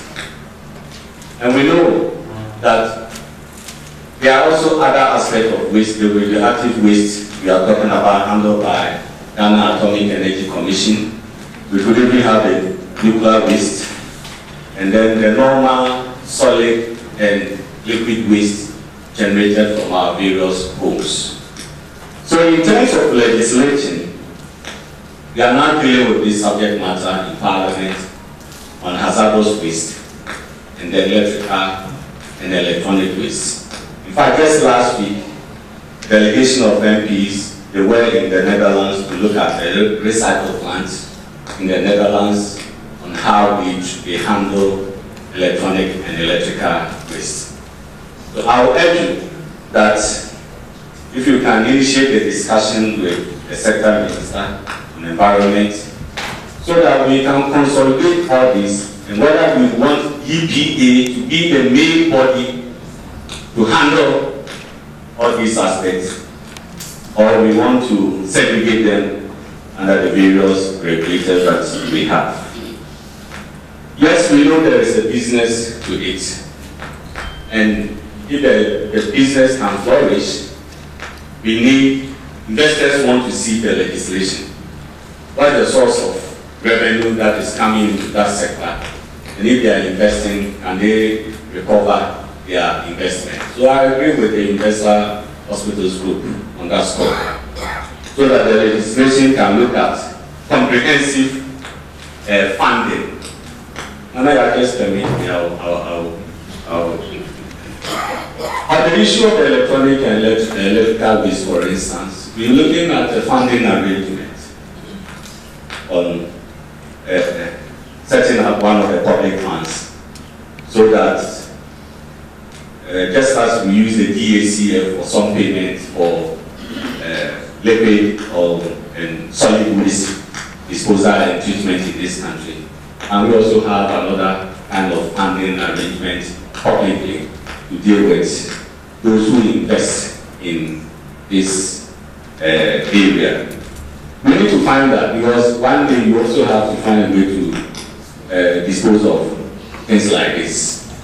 We cannot accommodate everything, and eventually we know the consequences that will be for this country.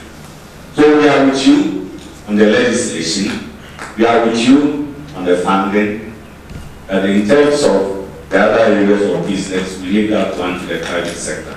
So for us as a committee, if you initiate a discussion with the sector minister, and we need to expand the current proposed bill on hazardous and electrical waste, maybe we can accommodate that one and move on. Thank you very much. But just before, we also are trying to give you a signal that we also have another appointment in the chamber. So if you permit us, then we'll take leave of you. I think in terms of running the next 30 minutes of the moderated segment, what I'd like to do is to be able to walk away with 3 to 5 clear messages, whether to Parliament, to the Ministry, to the private sector that came out of this. One that I just heard is that it is possible for the legislation, which is something that is ongoing, to be expanded. So there's room there, but it requires work. So I'll take that as a one. But as I said, or as the parliamentarians said, they do have to go back to business. We don't want them to miss any votes because they were sitting here. So very 2 brief statements from the parliamentarians, and then we get down to, can we agree 3 to 5 clear things that we leave this room on? And one of them could be how to collect statistics.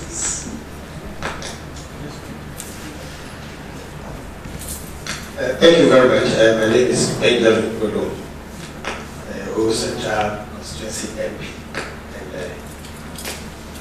the local government, it has earlier said. I want to say that the EPA Act deals more with the environment, general environment, and the specifics of biomedical waste. And therefore, like my colleague said, it will be necessary to do some little work on medical waste as a separate bill, or as an addendum to, or an amendment to what is already before the committee. And it will be necessary for you to push further discussions with the military, the appropriate ministry, for action to be taken. The general waste management is not limited to only those few facilities you've referred to. Under a project or a program being sponsored by AFD, Agence France Development, they are constructing these compost and landfill sites across the country. We have one in Ho, we have in Tamale, we have in Sekendi, Takradi, and another in Kumasi, under the GOM project, which is currently being undertaken. That will expectedly enhance waste management. But I cannot specifically say that there is a provision for biomedical waste management. I think since the waste generators of biomedical waste can be easily identified, it's not a technical problem. It can be easily identified. We have the hospitals, we have the clinic, we have the chip company. It would be easy to even expand a study. Somebody is questioning how samples were, selected. We have these identifiable institutions already there, so we should be able to go further and get to them, find out other points instead of just limiting to those few facilities. I know also that Johnson Group of Companies is building a huge facility. The only type in West Africa is in Kumasi currently under construction, and they have sections for waste separation and reclassification before they treat them. But what is important is also that waste should not just be disposed of. What is the economic value of waste to the society? We should be thinking of that, because waste actually has a revenue generation potential, which we must not gloss over. So I think that it is not the responsibility of Parliament to start the law-making process. If you can push the discussions with the relevant ministry, then we will normally generate a bill with your input, send it to Cabinet for approval before it is laid before Parliament. And we don't just pass a law. There must be a law from which the LI will be generated. So the emphasis to start with would be that bill that can lead to a law before we begin to talk of the LI. And conclusion, I want to note this: my senior colleague has commended the money. But in another way, I didn't know that we could go outside the very old and big professors for this kind of presentation and have young researchers of the caliber of the lady and the young man. I mean, that is good for Ghana. Thank you very much.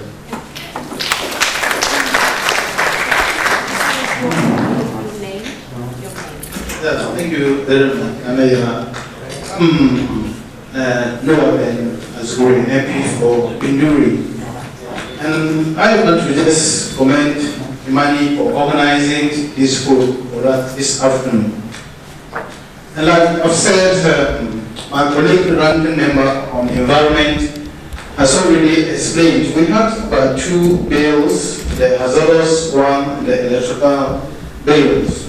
And it was referred to the Environment Committee, and we dealt with it.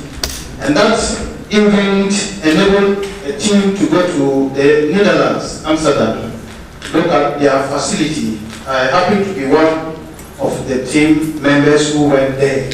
And we saw how it was done. What we want to emphasize here is that, fortunately, the hazardous bill is yet to come back, and then we'll debate on Parliament and possibly pass it. And so we're discussing this hazardous bill. In fact, this biomedical one didn't come on board. So I think it's at the right time that if we and start with the EPA, the Environment Minister or Minister of Health, if it is done, it is brought to Parliament, I think we can incorporate it in the first time. Thank you very much.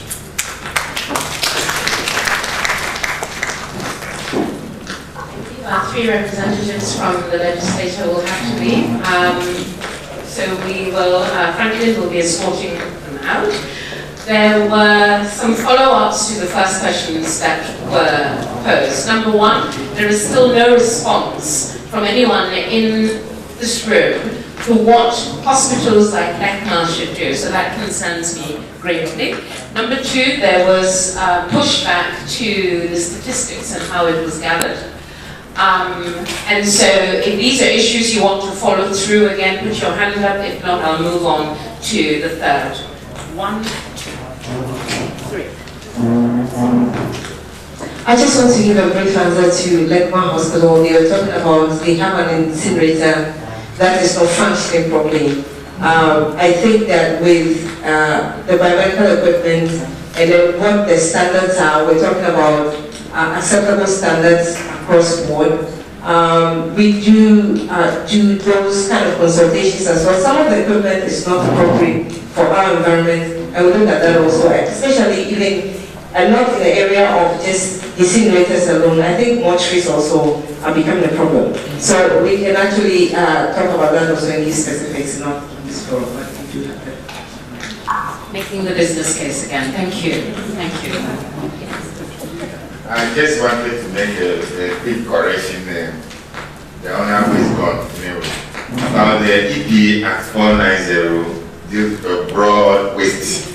But under the Act, the EP has also come out with a guideline, which was published in 2002. It wasn't captured anyway, maybe because of that he said that EPA is broad, but also a guideline for biomedical waste specifically. Unfortunately, he's gone to correct that. I'm from EPA. My name is Biomedical. What do you do at I deal in healthcare facility management as well as one of my job descriptions. Yeah. Could you answer the question for LECMA as to what Yeah, LECMA connection with the installation of incinerators, waste management facilities in general in hospitals. Before you install incinerator, you need to do an assessment. I'm sure most of the facilities are aware. And the proposal that you will bring, you need to tell us that facility or the incinerator, what is the capacity to handle? Vis-a-vis number of beds in that hospital, you do the calculations, then one bed is generating so the OPD. But then to tally, the capacity can handle it. We look at it. The efficiency of that incinerator, we assess it. The effectiveness, is it going to be a thoroughfare? It's just passing through, or it will treat it and to be effective.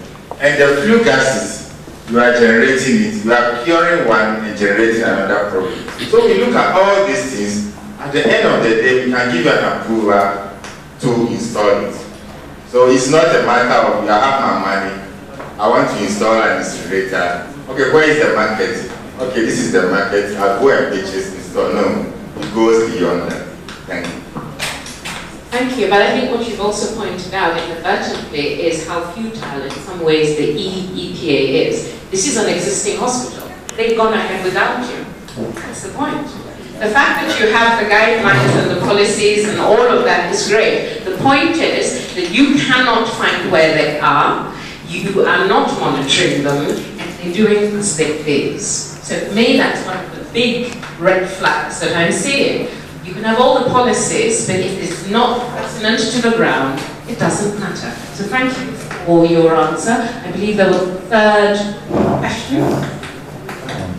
Okay.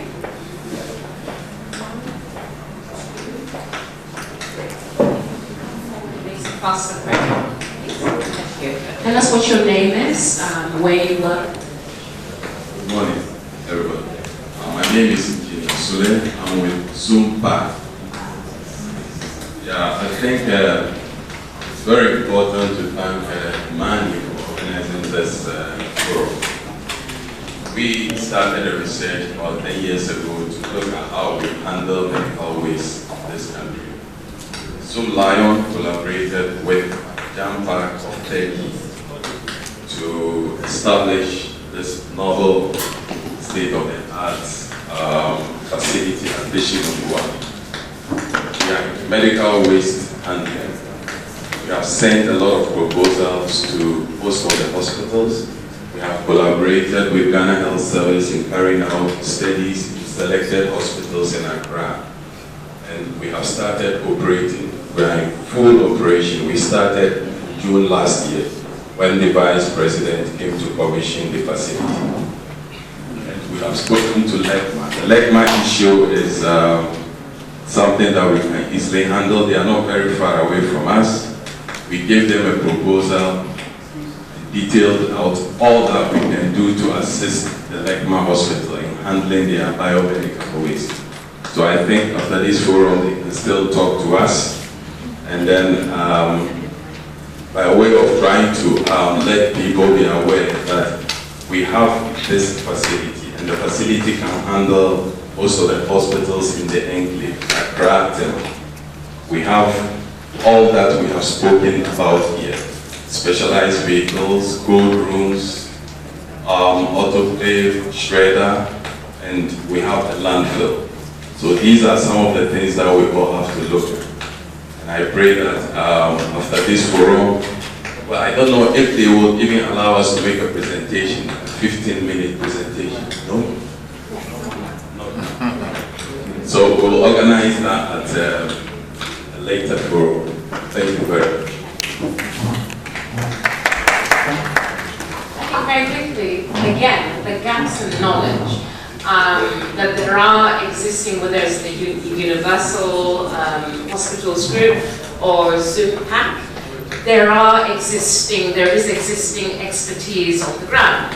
Whether it's connected to the EPA and that's connected to the hospitals and the clinics, I think there's a problem there. The policy is there. Is the policy good enough? Perhaps not. But is the policy even being implemented so that we know that it's not good enough? That's, I think, for me, another gap. We have 2, 3 people to speak. Tell us your name and where you work. Thank you very much. My name is Isaac Kudu. I'm an assistant research scientist with the Nuclear Chemistry and Environmental Research Center of the Ghana Atomic Energy Commission. And I would just want to also bring another dimension to the discussion. Globally, we know waste management is moving from the concept of generate, collect, and just dump into resource recovery, material recovery. So, to the experts in medical waste management, can we consider the whole argument about sustainability? We have the sustainability issues. So maybe for the incinerators we are talking about, can we look at waste to energy component so that when we build the central facility, we could recover some energy? Because looking at the statistics the Deputy Minister gave, that's a lot of tons of waste that are being produced daily in our hospitals. And then also with the organic part, I don't know if it will be ethical, but what about thinking about composting after maybe some form of disinfection has been done, if we can compost to recover the nutrients therein? Thank you.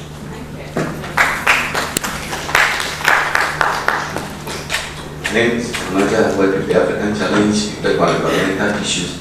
That's a short one for EPA. You know, always we talk about the inability for EPA to monitor and regulate the issues that they are working. Now we want them to tell us exactly what the problems are. Is it resources, or is it expertise, or technology? What is the problem?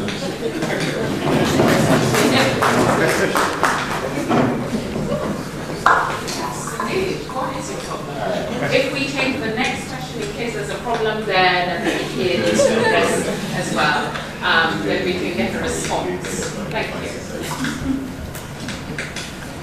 Hello, everybody. My name is MF Patako. I do many things, from teaching about healthcare waste management, building little incinerators, to representing resolve mental services. I want to contribute to the strategy or the solution we are trying to propose. I'm happy Zumpa came to speak about a solution they also have, or the solution they are actually doing now. What we are proposing is a bit too generic, that we should create central points, because there are certain medical facilities that are in very remote areas.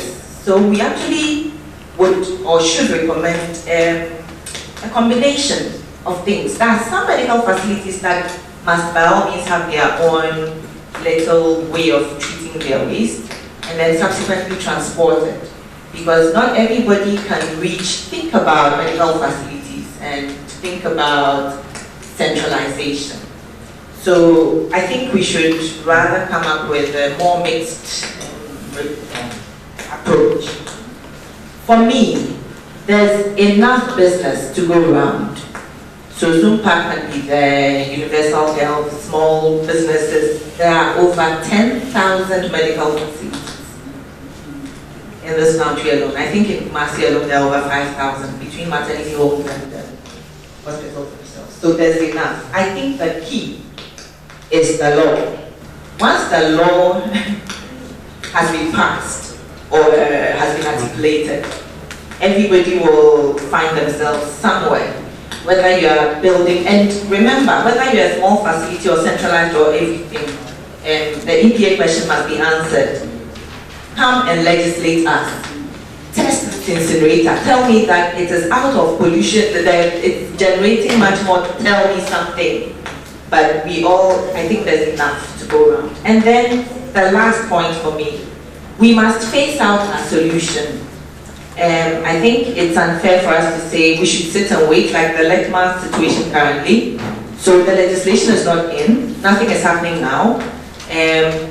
A few people want to bring in their own facilities to try to do the waste management. I don't think we should stop them. We should start regulating them with whatever policies or frameworks we have, because between legislation and actual implementation, we would still be polluting them very badly. So we can't sit and wait. And I encourage all of us to, if you've not done so yet, go through EPA and do something, or go to Zumba, or do something. Thank you. Settlements, including the business case, concern citizens like myself at the table. A second conversation, not so much about presentations, because by then the presentation should have gone out, so you are coming to look at 2 to 3 questions and you are answering them. That's what I would suggest. But thank you very much for your time. I'm going to hand over now to Awadi, who's going to be moderating going forward. Thank you. Have a good day. Thank you very much. Is there another one?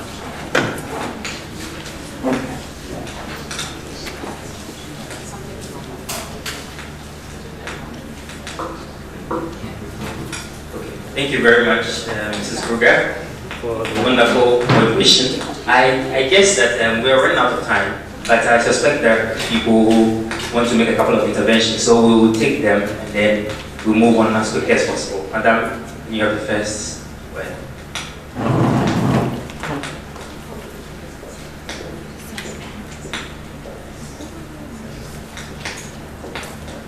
Thank you very much. My name is Dr. Leka Banotu. I'm the Regional Director of the Greater Accra Region. Ghana Health Service has its own way of procuring the services of people to build incinerators for us. The second thing is that we have a system of working. So sitting there and listening, I know we have private providers who would like to go to the facilities, but please, don't just go into any of our facilities to say that I'm coming to work with you.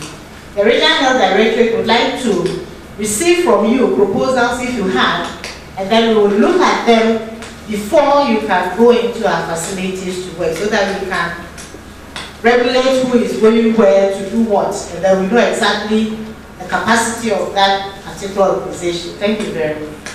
Thank you very much, Madam. Yes.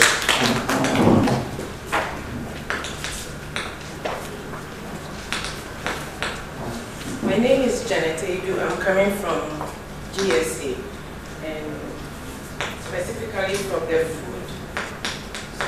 drugs, cosmetics, forensic and toxicology.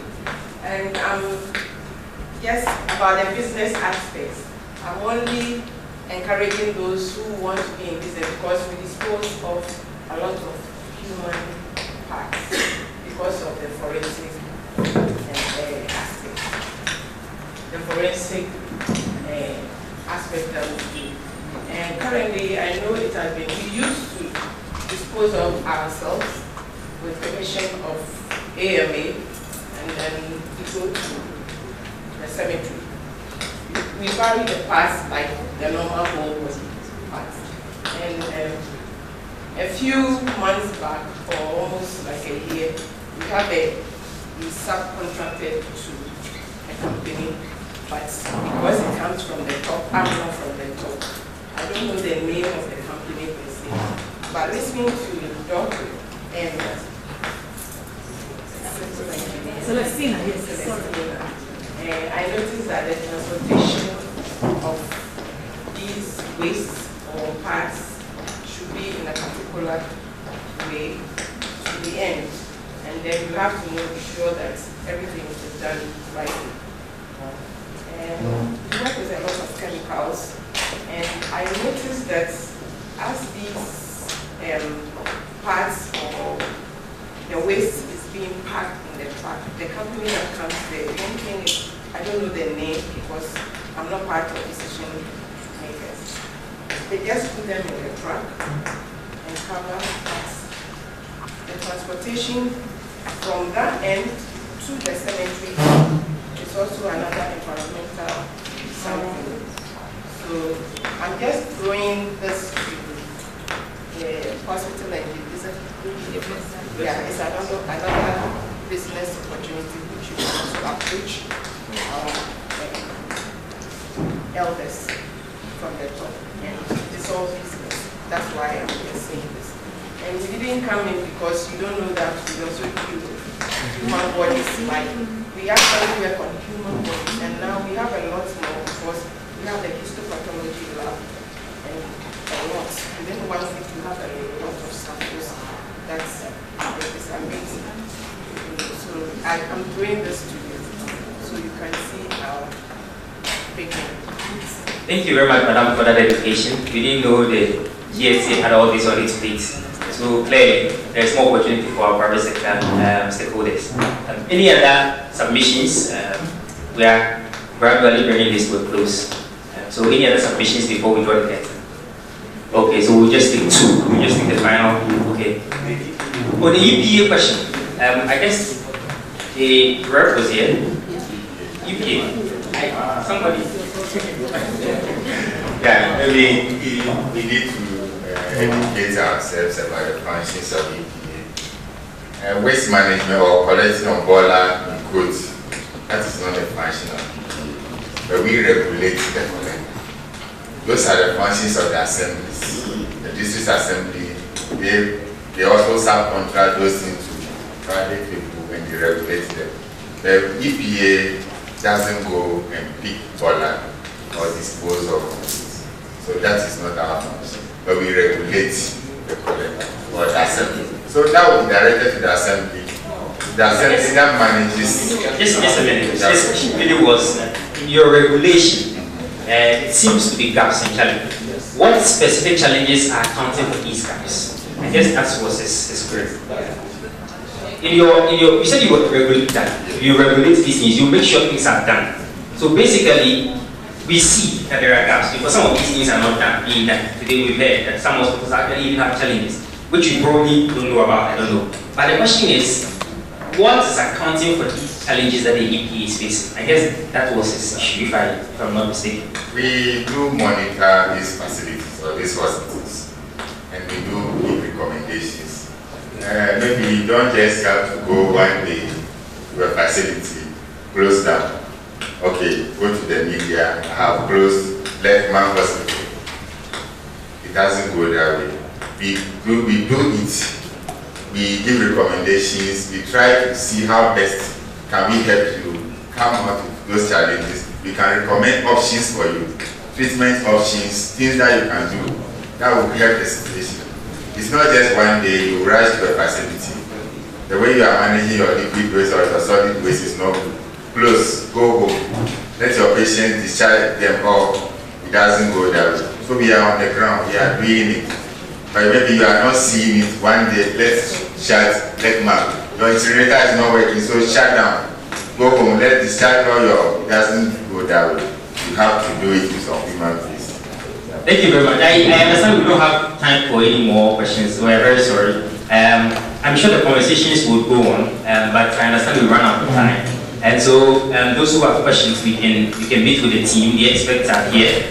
All the experts are still here, so you can meet with them privately to solve those questions. For those of us in the media who want interviews, our team will be around. They will be behind this facility, and so you can definitely meet with them for discussions. I understand there are some finger foods as well, so we can take care of that. We'll now invite Ms. Modmate from IMANI to give us the vote of thanks.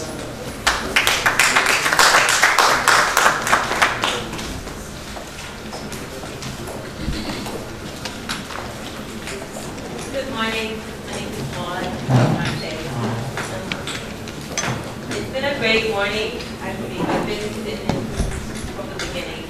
And there's a tall list of people to thank for being here, so kindly bear with me. We had in our presence the Deputy Minister of Health who had to leave a little early because he had other commitments elsewhere. And then we also, I'd like to thank him in his absence, Dr. Victor Blanco. And we also had 3 members of Parliament, the Honorable Noah Ben Asuri, Benjamin Kodo, and Francis Agai Nimo. So I'd like to extend our gratitude from IMANI to them as well for spending their mornings with us. And for our expert speakers, we had Brian Jancy, as Cashier said, from IMANI. And to Mrs. Celestina Alute, I'd like to say a big thanks to you as well. And then for our rep from the Universal Health Group, thanks for your presentation as well. And a very big thanks to our moderator who also had to leave a little early. Nanaya Uriata Burger. It was a really great moderation session by her. And to all the invited guests here, thanks for coming to share your mornings with us. We have a lot of representatives from health facilities and standards authorities here. I'd like to just mention a couple.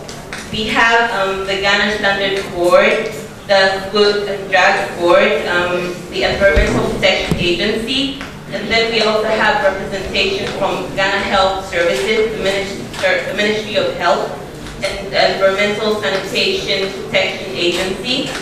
And then we have a lot of hospitals and medical centers here as well. We have Dell Hospital, Ghana Canada Medical Center, Lakema, Akai House, Korlebu, Ridge, MedLab, GAEC Hospital, CW Med, Trust Hospital, the Paz Community, Nyaho Medical Center, and Resolve Medical Services. So thanks to you all for being here.